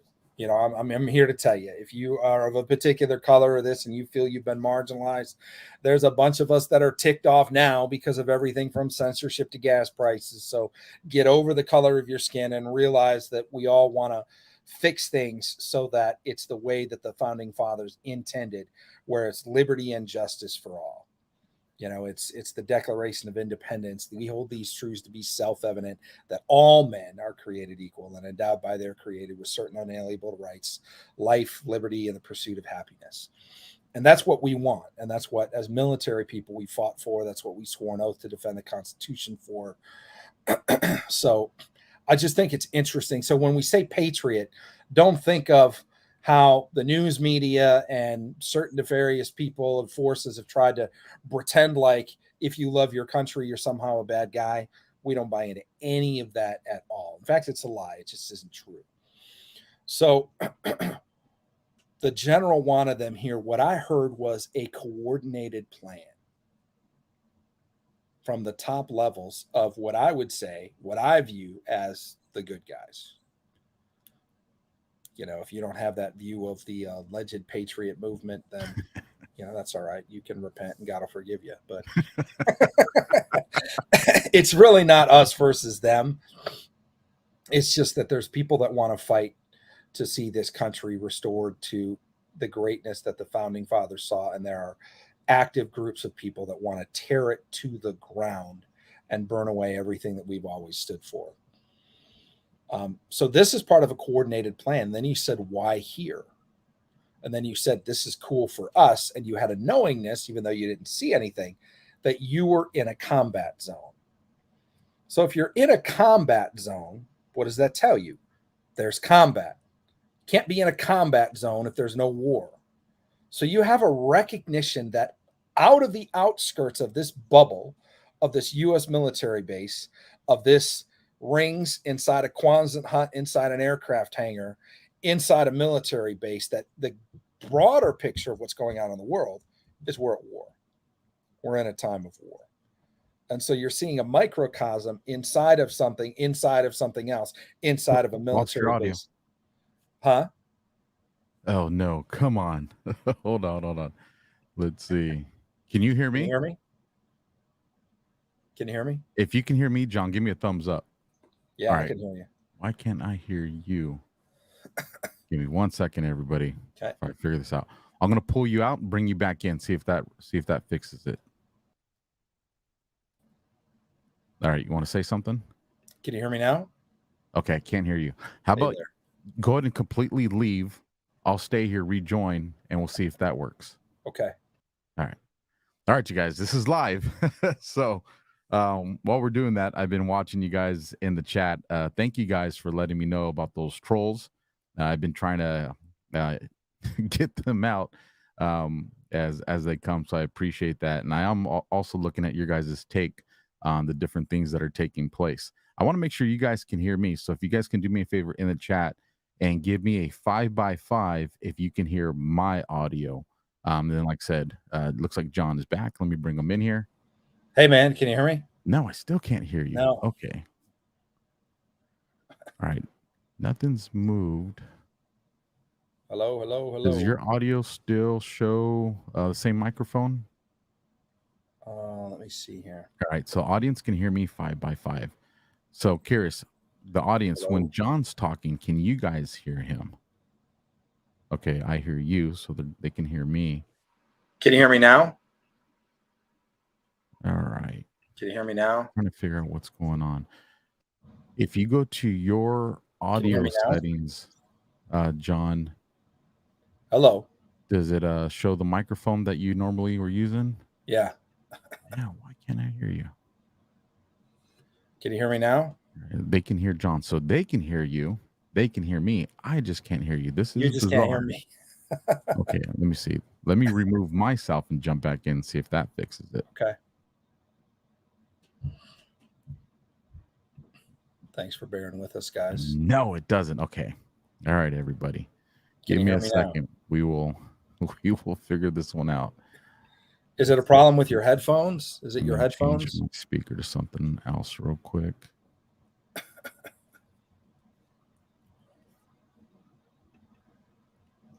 All right, John, can you hear me? Can you hear me now? Yeah, I can hear you. Okay, he can still hear me. I can. All right, so the audience can hear both of us. I'm afraid of. All right, you just sent me a chat. Here, Can let you me hear play me now? music in here and see if I can hear it. Hello, Oh, no, hello, it's my hello. headphones.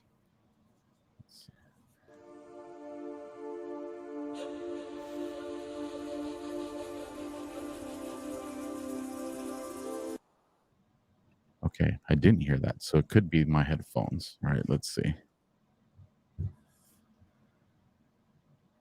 Try. Hey there, hey there, hey there. Can you hear the music, John? I can hear it. Okay, Yeah. so it is my headphones. Okay, everybody, bear with me 1 second while I get try to get mine figured out here. My apologies, everyone. All right, I'm going to turn off my soundboard. That won't affect us, and then I'll turn it back on.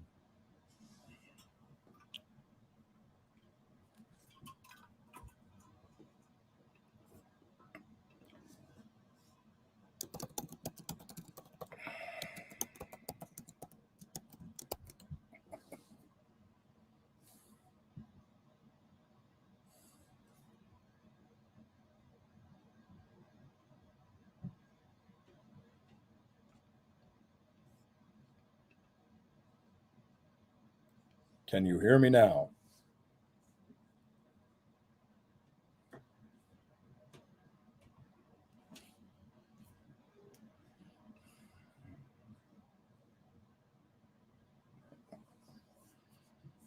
Outlaw likes the music.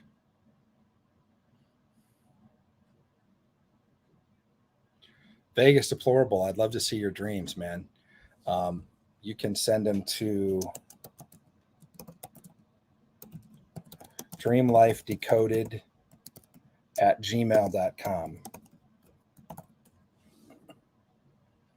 Dreamlifedecoded.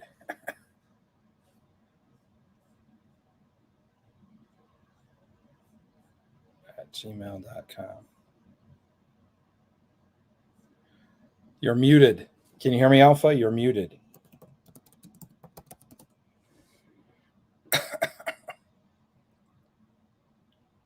Can you hear me now?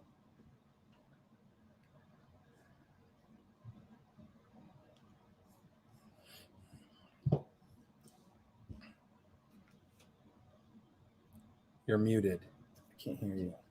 All right, now There I you can are. hear you. Cool. All right, so All right.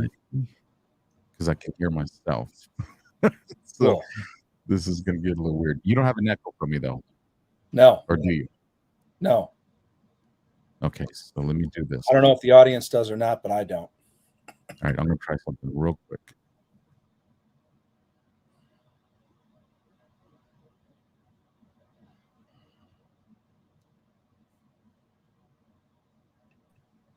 All right, can you hear me now? Yeah, I can hear you.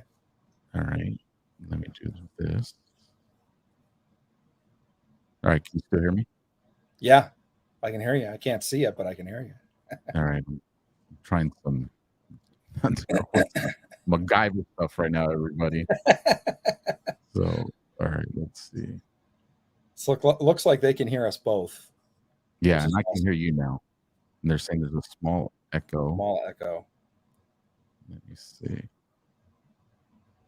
I think I can get rid of. Let's see.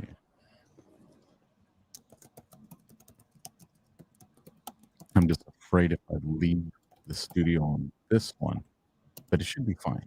So everybody cross your fingers. Here we go.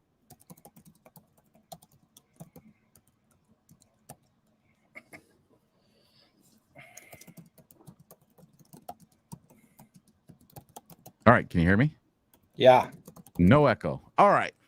So I learned something, you guys. My apologies that I had to put you guys all through that, but at least I know in the future how to remedy it fast again. So my apologies. I know I kind of derailed this there a little bit, but we were right at the rings talking about the coordinated plan. Coordinated plan. All right. So back to you, John. Why are they here? The general wanted them here. And I heard a coordinated plan. And I believe in this particular instance, it encapsulates the three things that we saw of General Flynn, his experience as national security advisor, what he does with, he's seen as a patriot, and actionable intelligence. So there's something actionable about that part of the dream, which is interesting. So then you say, why here? This is cool for us, but we're in a combat zone. Like, again, what are we doing playing boxing when there's literally a war going on outside? And so, and that's what happens sometimes in dreams. You just get a knowingness where you don't have any way of verifying it. You just know that there's a war going on. You didn't observe the war in the dream, but that's what happens. And so I put fights in a war. Literally, it's a play on words. There's fights, like he fought in the war. You literally boxed in the middle of a war zone. He fought in the war. So it's a play on words. So fights in a war. So just like General Flynn, who went through a lot of persecution, a lot of different things, he had his own fight inside of the war against the globalists. So it's a play on words of the fights in a war or fought in a war. And he's a good example. And you've been through that, still in the midst of some of that. But so the idea of fights in a war. So, and then he repeats it again. General wanted them here. And I heard orders from the highest level. So if you know who the general is connected with and who he works with and all of that, you know that he's not a chump. He's not just some guy running around in military uniform talking about the glory days. He is, I believe, working towards a better America. I agree completely. Let's just say that. So, so then Alpha, you see two people, the first one was the old partner from the police department. He was the first guy that betrayed you, but he got you into boxing. Interesting, right? So I heard first fight, which is super interesting because the betrayal starts here, but he's also the guy that taught you how to box. So this is again, when you think about this stuff, your mind is blown because you think about your history with this person. And there's probably a lot that you wish you could erase. But there is this redeemable side that, you know what, he was the guy that got me into boxing.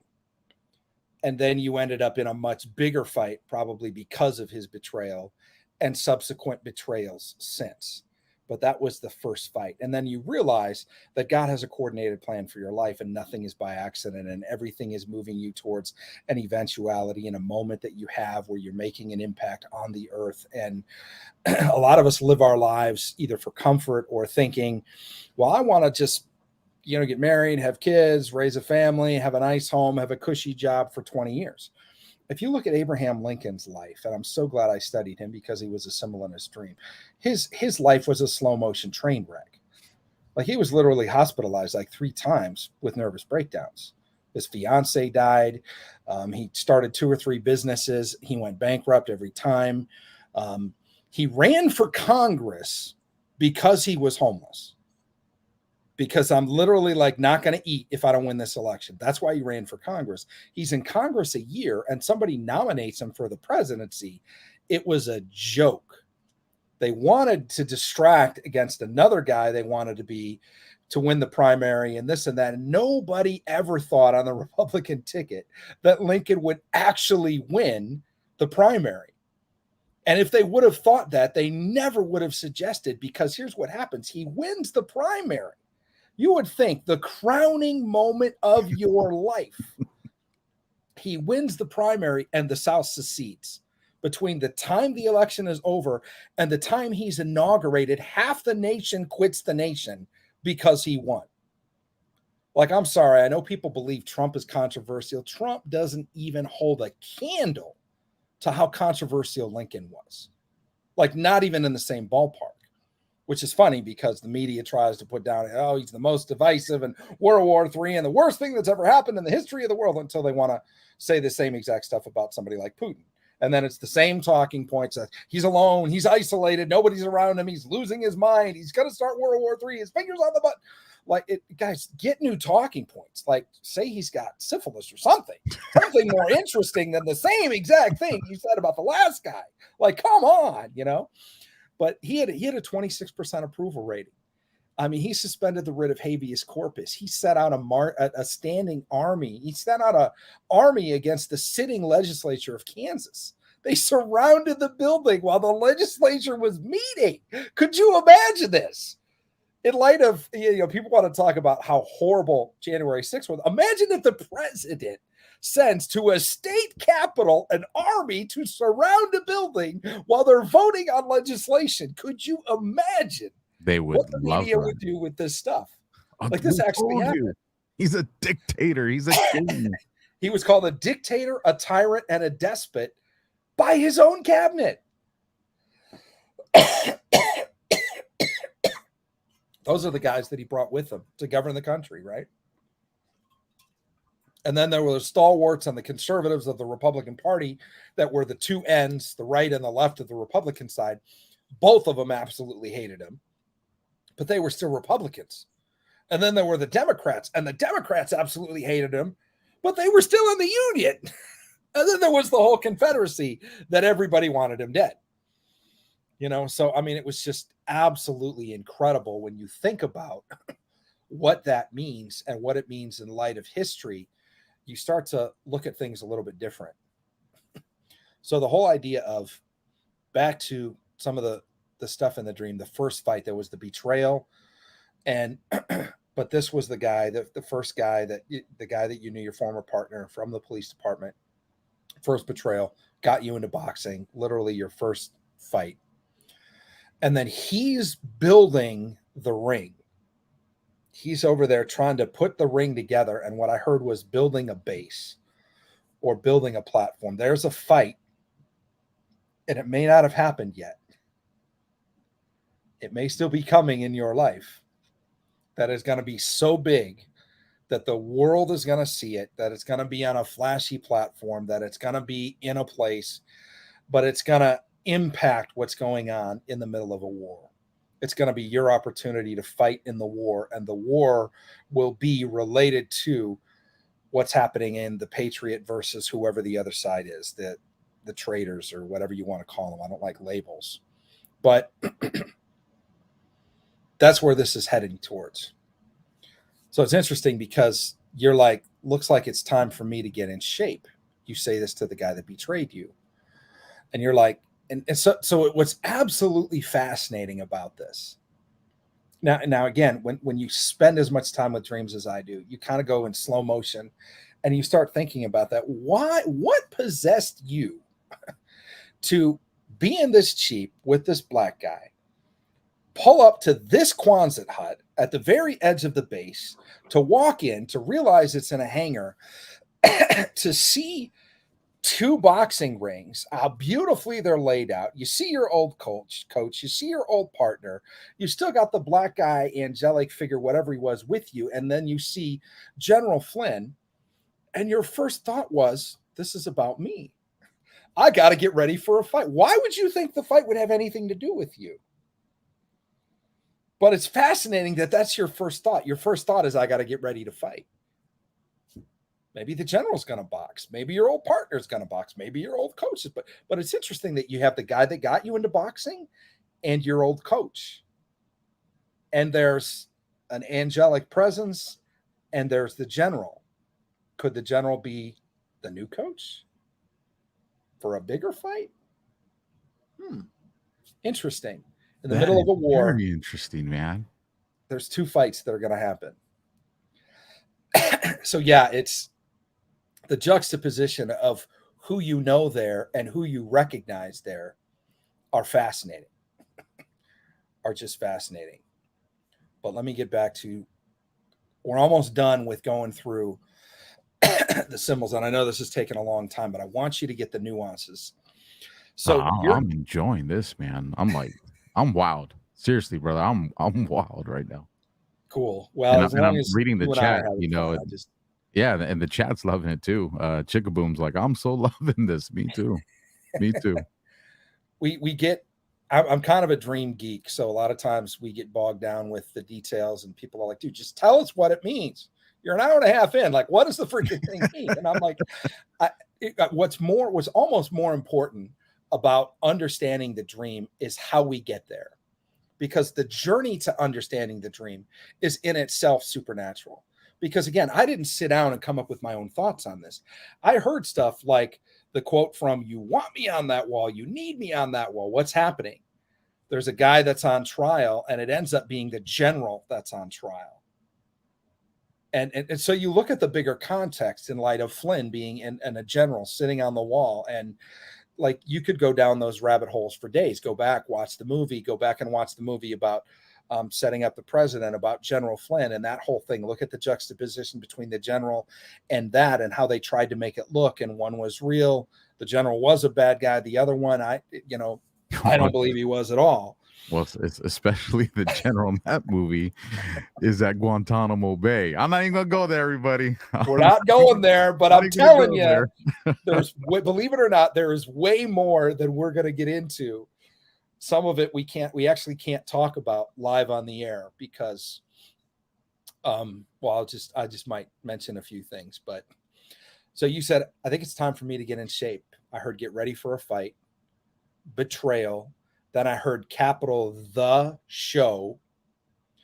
And then I thought it was interesting that you see the boxing ring, you immediately know it's your fight. This is where I'm going to fight. And which I think is interesting. It's just like a knowingness. Like, you already assume, you walk in, you see 2 boxing rings. You're like, all right, I better get in shape. Who said you were boxing there? But you're just like, all right, okay, let's go, which is awesome. And then you said I was an amateur boxer. And what I heard was, turned pro, because you went into the military and you're not an amateur anything there. You're a warrior. You're a paid warrior for our nation. And then you were in law enforcement. So you did the national level and then the regional level. And now you're a patriot. And so you're not an amateur nothing.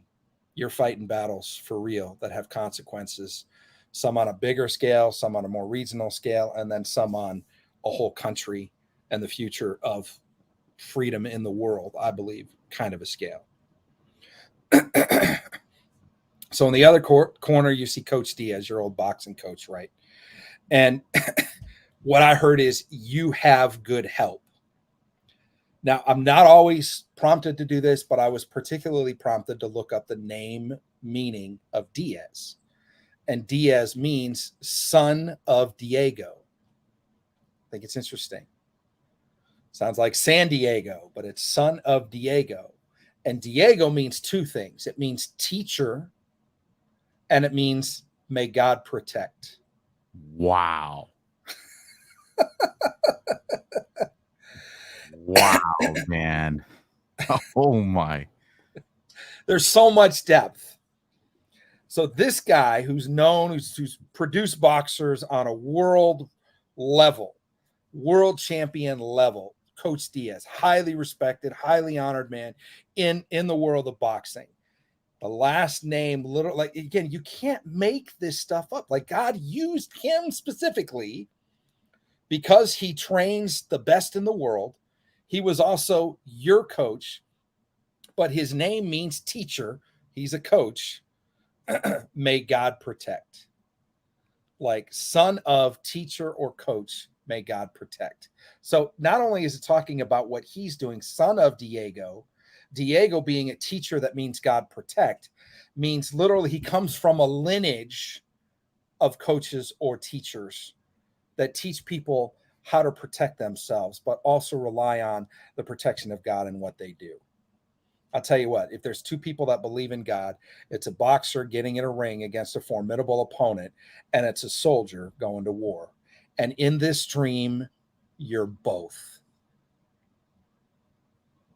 You're both. You're a soldier in a war zone, and you're a boxer getting ready to go in a ring. So it's interesting. So you talk to him, hey, coach, looks like it's time to get in shape. So again, you have this, nobody's told you anything. You don't see your name on the card. Am I the main card, the undercard? I mean, you just know, all right, it's time. It's time for me. It's time to get ready. And you even tell the person that would be in your corner, it's time to get ready, right? Time to prepare. He doesn't say anything. He doesn't even look at you. He's turning a wrench in the corner of the ring. And here's what I heard. Your stage is being set by trusted friends. And then now you're thinking, can he even hear me? By the way, it's interesting that the sound went out because this happens in the dream. You're like, hello, can anybody, coach? It's time for me to get ready. He doesn't answer. Hey, partner, I guess I should get ready. He doesn't answer. The guy that introduced you to boxing, the guy that trained you as a boxer. Wow. Interesting people to have in the dream. So you're thinking, can he hear me? And what I hear is you're hidden or you're undercover. People are walking through and you're like, I feel like a ghost, not seen, invisible. And not seen, here's what that means.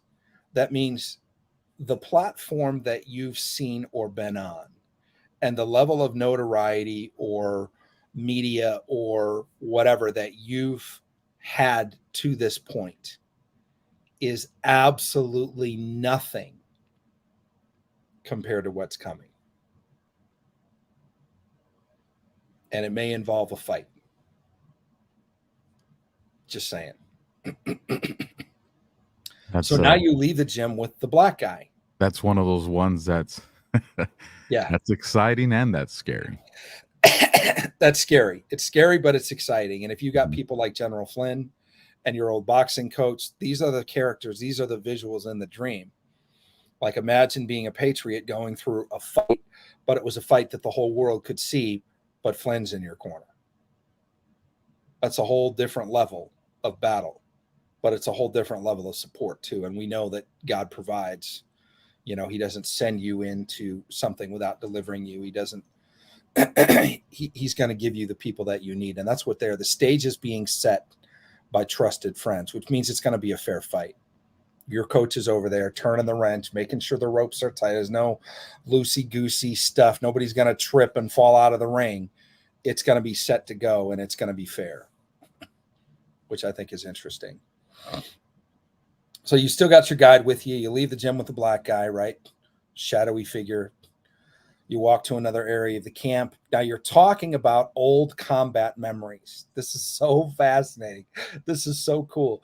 In the dream, you have a memory that's not real. You're like, this didn't happen to me, but in your dream, it's in your mind, this happened to me. So cool. It's like it's like a dream within a dream, right? So what I heard was real strategy. There's a strategy that's actionable intelligence in this dream that is being released that could probably help the Patriot movement. And it could definitely help you in your situation, but it's bigger than that. That I don't know that I'm going to share all of what I'm getting publicly, because then everybody knows the strategy. And so Unfortunately, I may hold back a little bit. I'm going to tell you when we get off.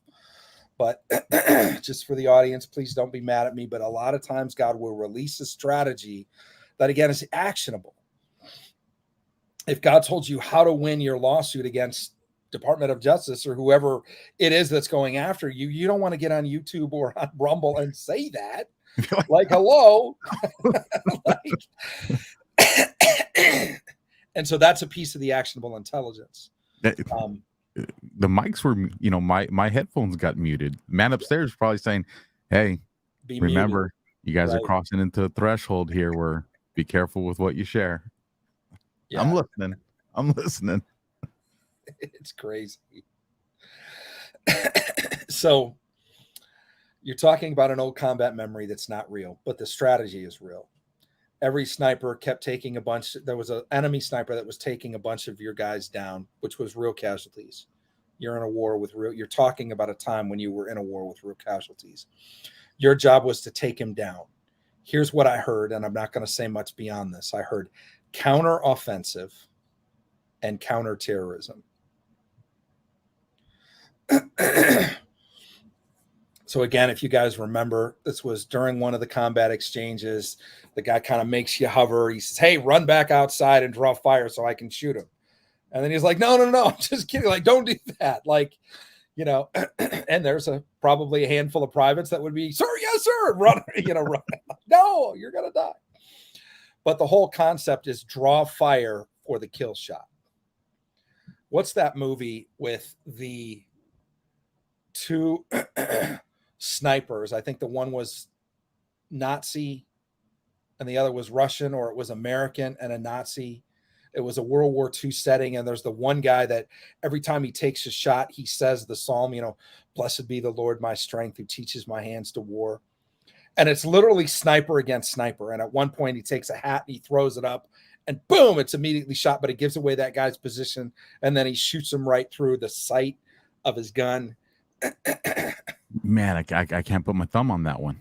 Yeah, I forget what the name of the movie is, but it's another good movie to watch. But it's that whole idea of if you're in that kind of a battle, you don't expose yourself unless you have the option of taking somebody else out. So it's very, very strategic, a level of exposure, drawing fire.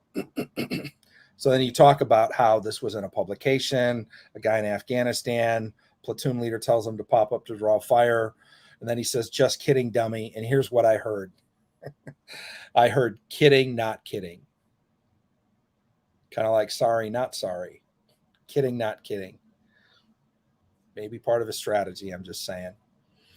And then you're referencing a story. And here's what I heard. I heard legal reference or precedent.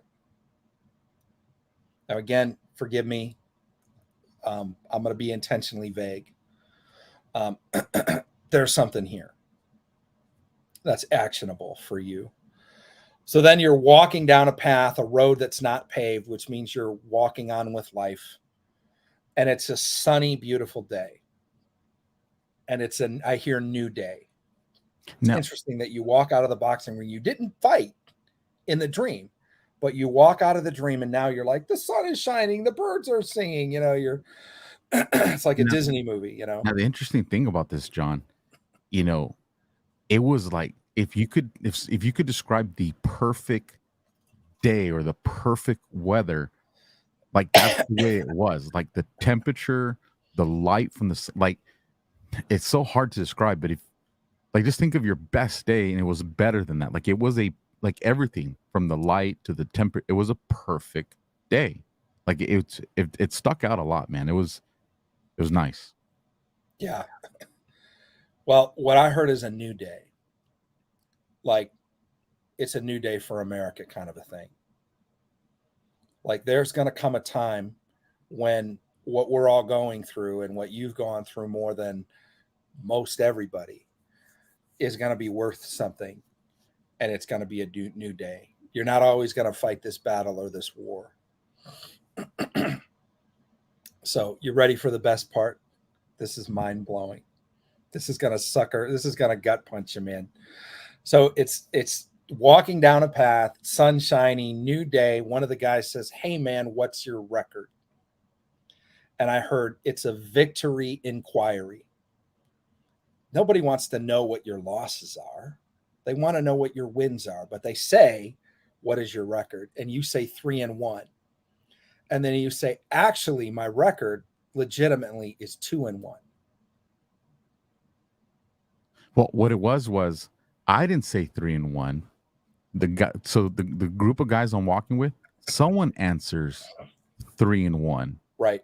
And then another one goes along with his, 3-1. And then I'm the one that's like, I ain't 3-1 though, I'm 2-1. Not 3-1, I'm 2-1. So 3-1 means something if you're a man of faith and believe in God. It's really interesting. You know, God is the 3-1.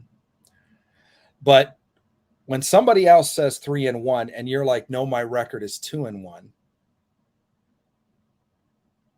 your future victory is assumed. I like that one. I could sleep easy with that. That one's better. that one's better than the other. Hey, pop up and draw fire, dummy. Right? So I believe it's God telling you, whatever the fight is, you're going to win. Which is a whole heck of a lot easier to know on the front end. If you knew the day they broke your perimeter of your house and sent flashbang grenades in with your family, and if you knew all the hell you were going to go through, but you knew it was worth it, I was going to have an impact and I was going to win. The thing is when you're going through that, you don't know that. And when the finances run out, you don't know if you're going to get the next job. And when this happens, and when you're going through hardship, it always feels like it's going to be the thing that's going to end you, but it never is. But this, God is telling you, it's a God victory, 3-1, but your record is no longer 2-1. It's assumed, and it's after the battle. So this provides a dichotomy in the dream, in interpreting the dream. Because you have this conversation after leaving the Quonset hunt, you know it's a new day, the sun is shining, it's a beautiful day outside. It's like it's a new era. It feels like it's the dawning of a new age. And so it kind of implies, and then there's this discussion that implies the victory is already won. Like literally the battle is already over. Like you've already been in the ring and you've already fought. But if you back up a little bit, you're saying, okay, I need to get ready. I need to get ready. I need to get ready. You tell it to your old partner where your betrayal started, and you tell it to your boxing coach. I need to get ready. And so what I'm here to tell you is there's one of two eventualities related to the end of the stream. Either you've already fought the battle and you just haven't seen the victory yet, but it's imminent without nothing can stop the fact that you're going to win. Or there's a battle that is about to come that you feel nobody else told you need to get ready, by the way. You feel like you need to get ready. But there could be another battle that's coming, but your victory is already assumed. And I would say assured. I'm pumped up, man. Let me tell you why it means so much to me, John. Because whatever battle God wants me to get in, I'm going to get in it. Even if I didn't know the outcome. You know, and I've shared this with, my family and my friends all the time, that this might cost me. Like, I always say on my shows, like, don't worry, God wins. So since God wins, we win. Mm-hmm. But it doesn't mean that it's not going to be a bloody knuckle fight. The victory doesn't mean that it's going to be all sunshine and roses. And I've always understood, and I've told God, if my sacrifice is required, then just give me peace. I'll walk into the flames, but just give me peace. And he knows when I say peace, he knows what I mean by that. It doesn't mean take away my pain. I'll take my pain. I'll take other people's pain. When I say give me peace, what that translates into is I will do whatever you want me to do for you. Just let me know that my family is taken care of while I go through that. That's my peace. You know? Yeah. It's incredible. This is well, this is just the symbols. We haven't even wrapped it up yet. So let's wrap it up. Let's wrap it up, man. Let's wrap it up. We've been on 2 hours. Thank you all for sticking with us. I know this is, but again, this process is when you treat dreams like intelligence and you don't blow them off, you want to know all the color, every little nuance. I'm telling you, I'm leaving a good 30% of this stuff on the table that we're not even talking about. There's way more, but it's not going to change the meaning of the dream. It's not going to change the outcome that your victory is assumed and assured. It's not going to change the old coach and potentially the new coach, Diaz versus Flynn, which is super interesting. We should somebody look up the name meaning of Flynn and put it in the comments if you would. But here's what I see in a soft terrain. Like, the battle is not the environment. Like, again, if you're going, if you're trying to take over a fortress that's hidden in the mountains, half the battle is just getting there. That's not the case here. You're in a soft terrain and a familiar setting. You see the dark fruit of what I hear, the wars and the war machine, because you're on a military base. And so you're seeing the dark fruit of, I love the military. I'm a veteran myself. I love the government. I love the let me say this. I love the institution of the United States of America. And I love what our forefathers set up to govern us as a people. Now, there's a lot of people in government that have made very, very bad decisions. And there's many of our institutions that have been compromised almost wholesale. There are good people I believe, in every single one of these institutions. But there are some people that happen to be in charge at particular moments in history that are doing very, very bad things, bad for the country, bad for the nation, bad for the Constitution, and bad for us as citizens. And there's a time when justice is coming and God is going to act and we're going to see some things. Part of the way that may go down, if history proves true, like in the Bible, is there may be fights that individuals or groups of people have against other individuals, good guys versus bad guys. When God wanted to secure the safety of the nation of Israel, David was the one that went out with the sword, with the stone in his sling, and took down Goliath. Somebody had to face that guy. Nobody wanted to face him. He sat there for 40 days or 50 days, yelling and cursing God and the armies of Israel, and everybody was terrified. And it took one guy that's like, look, I've killed a bear and a lion. If I can do that, I can take this chump down. Why are we letting this chump bad talk our God? And it was that one guy that said, I'm going to kill you. I'm going to kill your brothers. I'm going to take out your entire army. And so when that stone sunk into his forehead, it was one guy with a victory assured by the 3-in-1, by the God Almighty. And it's interesting. Wow, getting some revelation here. So what did David say when he told Saul, hey, I want to go fight the giant? Saul's like, you're just a kid. He said, I've killed a bear and I've killed a lion, which means he had a record of 2 wins. And now he's going against a giant, right? So I think it's fascinating. 2-in-1 versus 3-in-1 is interesting, but the 3-in-1 represents God as the Godhead, the Trinity, the 3-in-1. So it was a God-powered stone that came out of his sling that sucked into the forehead of David and took him down. And then he went over and probably struggled with all of his might just to barely pick up the sword of Goliath and probably let it drop on his neck, which severed his head. And the first part of what he said came true. He said, I'm going to kill you. I'm going to cut off your head. And then I'm going to kill the other giants, your brothers.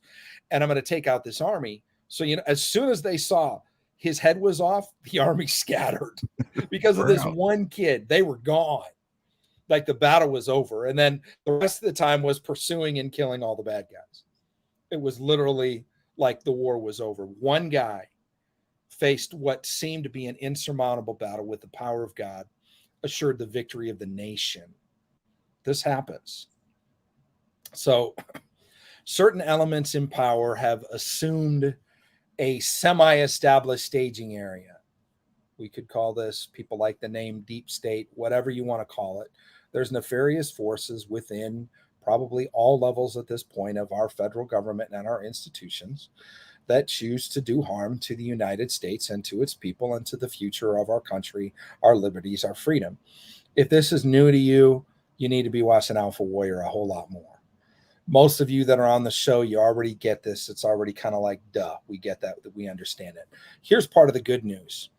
They are preparing from old mindsets, old strategies, and old tactics. And what God is doing is he's releasing a new strategy in this dream. And we're not going to get into exactly what that is. But the whole idea of a measured response, the whole idea of, the whole Vietnam thing, progressive escalation, respond in kind. No, we don't want to respond in kind with the people that want to tear our country down. We want to go full Al Capone. I want them dead. I want them all dead. I want their houses burnt to the ground. I mean, and then add in there a little Jack Nicholson. You want me on that wall. You need me out. Like that. That's the kind of intensity that we want to. We don't want these guys to be quiet. We want them to be routed out of federal government, and we want them to be tried and prosecuted. And if the justice system sees fit, executed if need be. We don't wish the death of anybody, but we want justice and we need justice. And our country needs it to be able to move forward. And that's what this is about. There's a war going on that's way bigger than the setting that you're in.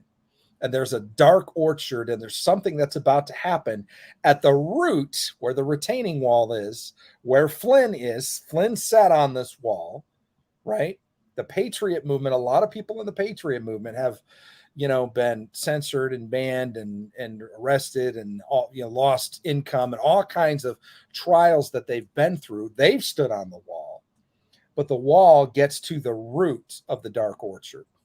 And that's the setting where you walk in, where the come up here, I want to show you something, like in Daniel, like in Revelation, the Black Marine says, come in, I want to show you. And you go into the largest Quonset hunt at the very edge of the base that now happens to be in an aircraft hangar. And you see there's dual fights. So there's not one fight, there's two. You assume instantly, I got to get ready, that one of the fights is going to be yours. You probably don't assume that I'm going to fight in both rings, because how can you? There's two fights going on, and why would you have two fights side by side if not two fights going on simultaneously? But the whole aircraft hangar, the side is open. It's beautiful optics. It's beautiful. It has this aesthetic appeal. There's American flags. There's red, white, and blue. There's a white canvas. So this is going to be televised. Which you probably, one of the things you didn't know about me is I used to be part owner of a boxing network. And so I've sat ringside at like Friday Night Fights with Showtime. And we, on Fight Time, which was the name of our channel, we would film the undercard, the first 7 fights. And then when it came to the 3 championship fights, we would shut our cameras off and Showtime would take it from there. But I sat right next to the Showtime guys. I've seen the setup of the ring. We've had the ring made with our logo, Fight Time, the big, spent a lot of money for the advertising, like all of that's involved in making that happen there while they're putting the ring together, the whole 9 yards. So again, it's interesting that I have that experience, but I have that experience coming from somebody that televises fights in 188 countries around the world. That is perfect divine intervention right there, man. I've also been a cornerman once. I actually sponsored a boxer that, call it coincidence, haven't talked to the guy in a couple of months. I actually called him today and talked to him. Pro boxer. I sat in his corner once. It wasn't a long fight. Somebody got knocked out quick, but I was a sponsor and his cornerman. So I've never boxed, but I've had way more experience in the support and the televising of boxing events than a whole lot of people that I know. Just fun fact to know. Interesting that God puts this in the dream. Interesting that I saw when you said the rings were beautiful. That's a weird thing to say about typically blood-covered, stained boxing rings, right? So I just think it's super interesting that at the root level of the Dark Orchard is this wall. The former National Security Advisor, General Flynn, is on that wall. There's another guy that's also a talker and a speaker. We don't need to know who he is, but I bet there's another dream that will see similarities. The other thing we got to understand about intelligence is it's an ongoing discussion. You know, you don't give your wife a sticky note one time that says, "Hey, I love you," and then never say anything again to her. Like, it's, you know, that's great. That's one piece of information. Plus you get flowers, plus you make her dinner, plus the way that you treat her and the way that you treat the kids sends the message of how you feel about her and the life you want to create together.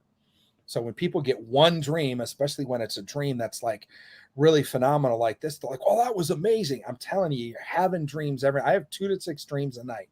Write them all down. I don't care if they're one word. I don't care if they're 5 numbers. I could tell you stories all day of 5 numbers that meant something in a dream, of one word that we unpack that to mean something in a dream. But this is a novel. This isn't even a movie. This is like a mini series. You know, there's so much happening here, but it's coming to the culmination where you're being led through this setting. What are you hearing about the setting? You're hearing about the Dark Orchard. You're hearing about the old equipment, right? You're hearing about the World War II Jeeps. You're hearing about the Vietnam War. As you're getting closer in proximity, notice how the age difference goes down. The first thing you say is World War II Jeeps. Okay, when was World War II? What, 90 years ago? Right? 80 years ago? Then you're in the Vietnam War. Okay, that's 50 years ago. Well, what is the age of these Quonset huts? I don't know, but by the time you get to the boxing rings, they're being built. They're brand new, which could mean it's future tense. You're seeing something that the fight hasn't happened because the rings aren't even put together yet. You still got your coach tweaking on the wrench, right? And you're setting up the aesthetics and the optics for this message to go way beyond whatever's going to happen in this Quonset hut inside an aircraft hangar at the edge of this remote base. The whole world is going to know about. And so it's a big fight. And you assume immediately, which I think you rightly do in the dream, that this fight may involve you. But you have the best people. The guy, even though he betrayed you, he was the guy that got you into boxing. He's there, which sends a historic precedence to what that means. And then you see, who else do you see? You see your coach, and you have General Flynn right outside. General Flynn you saw 2 guys outside and 2 guys inside. 2 people on the wall, 2 people related to you in boxing. They were all pairs. Interesting. Son of Diego, teacher, and may God protect. Like, I just love that. I just love that. Why are these here? The general wanted them here. You asked again, but why here?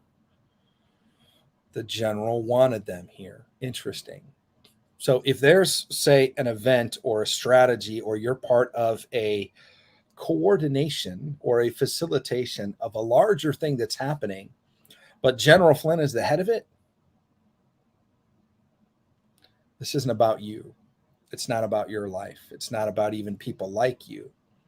It's about something that's way, way bigger. But it's interesting that you're like, this is my fight. I need to get ready. I need to prep. I need to train. But then there's the idea that it's going to go out to a much bigger audience, which is why the aesthetics, that's why the optics, but it's super cool that the age of the references of time go down as you go through the dream. So again, there's a lot here. Stage being set by trusted friends. You don't feel like you're seen. How many times in the midst, let me just ask you this, one man to another, in the midst of everything that you've went through in the last 2 or 3 years, how many times did you feel invisible? Like nobody understood what you were going through and like you were all alone? More than a lot, man. A lot. And the first person you ask, can you see me, basically, is what you say, is the guy that betrayed you. And you're like, bro, like, and that question is so much deeper, because can you see me goes to the level of identity, which, by the way, goes back to your other dream. When we start talking about your identity and who God's made you to be and the leader that you are and all these things, you know, it goes back to something that's a whole lot deeper than what you're going through now or even what you've been through. Can you see me? Do you understand who I am? Do you understand why I was created? Do you know who I am at my core? When push comes to shove, if we're in the foxhole together, do you understand how I care about my family and how I've wanted to keep them out of drama and provide for them and all these things?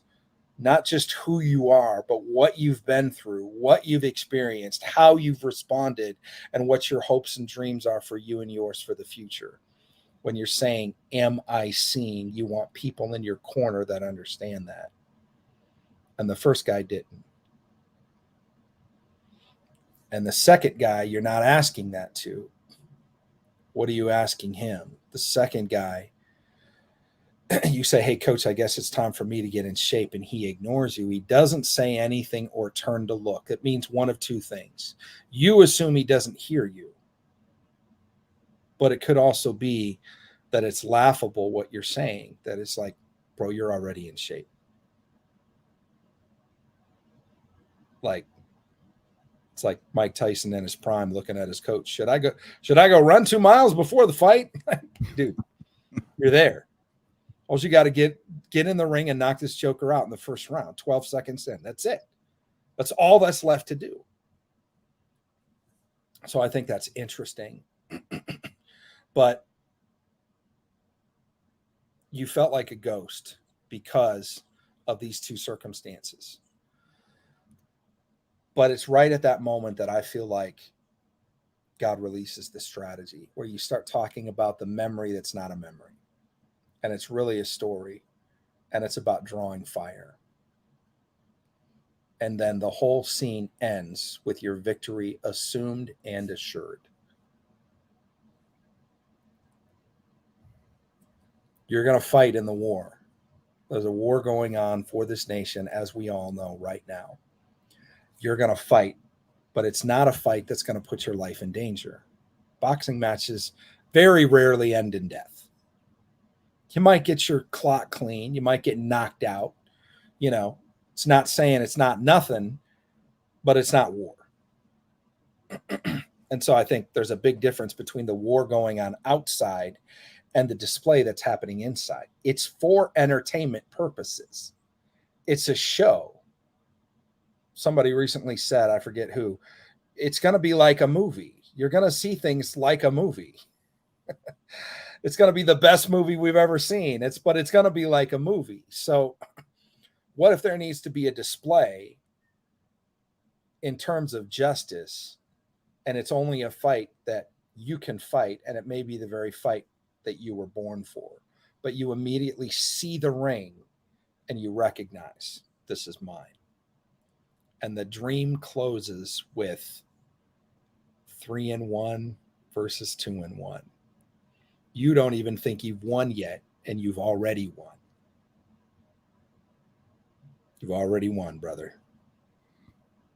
That's what I need to hear, something like that, man. And for the record, because people are probably curiosity, that's two wins by knockout and a loss by decision. Just to put it out there. By knockout, of course. 2 by knockout. I'll tell you what, man. Wow. Real quick, I want to make sure we cover this. For those that are watching, and because obviously the comments, people have absolutely loved to hear what you've been saying, John. Yeah. And people are like, well, Alpha, I don't want to wait weeks and weeks and weeks to hear John speak again. If people want to hear this kind of information, where do they find you, brother? Well, and people have said, hey, can we send in dreams? Every Tuesday, we do what we call a live dreams. It's on Dream Life Decoded on YouTube. I do a lot of stuff on YouTube. And we have a show like this. I use StreamYard. And I say, who's got a short dream? And everybody in the comments jumps in, and we get 12 people in the back. And I'll be like, Okay, come on, Alpha Warrior. What's your dream? Now keep it short. This stream is way too long. There's no way we could do this. That's why we take a whole show and we're 2 hours and 20 minutes in unpacking this dream. But if it's like, hey, I had a dream, you can tell me the dream in 20 or 30 seconds. Come on, and we'll interpret the dream right there. That is cool. That is cool. And a lot of times I bring on other friends of mine, people that have been through my training, people that are part of my team, and they're super good too. And then a lot of times, and even if you don't have a dream, watch the show, because we tell people, like we did in the comments here, hey, somebody look up, what does Flynn mean? And Storm has arrived, says Flynn is Irish origin, meaning red or ruddy. And of course, I didn't ask for this, but thank you for putting this as well. Michael is the archangel of war. And Outlaw said, son of the red-haired one for Flynn. And so Ascending Proof said Flynn means Irish, means son of the red-haired one. It's interesting because when people talk about, I'm not crying, you are, Chickaboom. When people talk about the giants, and I don't want to go down this rabbit hole if you haven't looked into the giants and the Nephilim and whatever. But if you start looking up giants, start with the giant of Kandahar. It's an actual thing. There's actual YouTube footage. Often giants were redheaded. So it's interesting the reference to David that we have, David and Goliath, but when we're talking about Flynn. But I think it's also super interesting that what Flynn means. And I put the link in there so everybody can find it. So just so you guys know, all the links for all John's stuff is in the description on Rumble. But if you're in the live chat of Rumble, I just dropped the link if you want to go straight there and hit subscribe right away. Don't waste no time. So the actionable intelligence is for you to know the biggest thing is the peace. You can run towards the fire or towards the battle all day long if you know you're going to win. That's what David had. David knew his God was greater than Goliath. Doesn't matter. There's a dream that I should share at some point. But I'll just tell you the highlights of this dream. And at some point I need to share it and unpack it like we did here. But I had a dream that I entered a battlefield and there were two sides. And I knew the sides were Trump or the Constitution. And I'm like, oh man, like what? I got to decide between the Constitution, which I swore an oath to, or President Trump. And I'm like, why has it got to be that choice? Like what? How is Trump against, but that was the choice.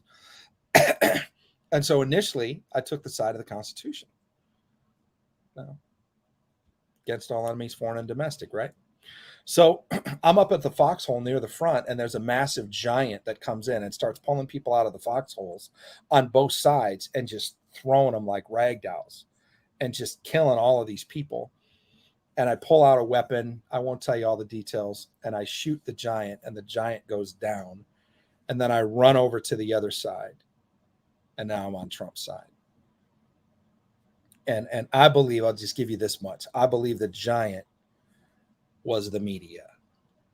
And the media was lying to both sides and setting up this war of division where you're either for justice and against Trump, or you're for Trump and against the Constitution. And it was all a lie. But there's so much depth in that dream. But it's just, it's fascinating because it's another battle dream. It's another wartime dream. But in the midst of a battle, in the midst of a war that's going on, you're going to be guided to another battle. You're going to have support. You're going to have friends. But God is letting you know the two people that you say, I should get ready. Dude, this is going to preach. The two people that you say, I should get ready, are the people that got you ready. The first fight taught you how to box, got you into boxing, and your first betrayal. And then your coach. Now, who does he coach? Does he coach losers? No, he coaches world champions. Interesting. And that may be why those people didn't respond and say, oh, you need to get ready. You are ready. It's the implication that your question is null and void when you think about it. You've been through betrayal. You've been through fights. You've been through incredible amount of stuff that nobody ever wants to go through.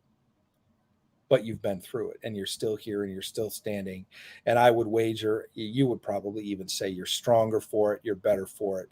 Your life is more impactful because of the things that you went through than if you were just still a police officer or whatever. Not that that's not a high calling, because it is. But your life is going to have way more impact because of the battles that you did not choose, that chose you, but you won anyway. And that's the last piece of actionable intelligence in the dream, is that God is releasing a strategy for you where you will win. And I believe, since the other two were by knockout, that it will be by knockout. And it will be a God-sized punch. And it will be with the Almighty on your side. And I don't say that to just say, well, God is on everybody's side. No. I'm saying the 3-in-1 means something. The fact that you have a dark angel with you, the fact that you see Michael Flynn, the archangel of war, right? The son of the red-haired one, the fiery one. If you look at when they describe God in Revelation and they talk about Jesus coming back as the warrior, what, the tattoo on his thigh and what, his eyes of fire. And I'm telling you, it's interesting. I'm not juxtaposing Mike Flynn to Jesus. I'm just saying there are some similarities between what his name means, particularly Michael R.J., Angel of War, and even Flynn, just like there was for Diaz, son of, teacher, and God protects. May God protect. Ain't by chance, man. Ain't by chance. It ain't by chance. I'll tell you what, John. I'm definitely wanting to hear the other side. Listen, you guys in the audience, the numbers have grown from when the show started. So not only have you guys stuck around, but you invited more people. So I'm very thankful for that. You guys pray. Tell God you want to know what it is that he wants you to know, and you'll hear it. And like I said, we have a man like John available to us. Don't miss out on those opportunities. Capitalize on it. You have the links. Go and subscribe. John, I'll give you the last word, and then we will say goodnight, and everybody have a good weekend. Well, it's such a privilege to have your trust, and the fact that you would come on and say, hey man, I want to know your thoughts on this stream. I really appreciate that, because I honor who you are, the leader that you are, the moment of history that you're in. I know it seems rough and tough, but I'm telling you, history is going to remember AlphaWarrior. People are going to know. You're not going to go quietly into the night. And even the dream shows that you're going to be victorious in battle, in a fight, right? It may be a fight. Now, the other thing about boxing, too, is it's not war. It's a personal battle that you're in the ring alone against an opponent. You can have people cheering you on, people that trained you and people that help you, but it's you. It's not your coach. It's you. So I think that more aptly describes the setting. If you're at war, you're going with everybody, right? You take now all your friends and we're charging the hill, but that you're in a war, but in this war, military base, aircraft hangar, Quonset hut are two boxing rings. And you know that this is the battle this is the fight in a war, fought in the war that I was born for. And I would just say, if this touched you at all, praise God. Again, these aren't my thoughts. One of the things that Joseph and Daniel said in scripture, and I say it all the time, is the interpretation comes from him. I didn't make this up. I couldn't conjure up this stuff if I wanted to. There's no way that it just unfolds. If this really interests you, we have a program where we teach people how to do this. We call it the Spiritual Intelligence Mentorship, because our goal is to be able to have people in place when the time is right, let's just say, that can advise everybody from the President of the United States to high-level military leaders with actionable intelligence, like the strategy that I'm going to share with Alpha that is in this dream for him, and some of the things related to his fight personally.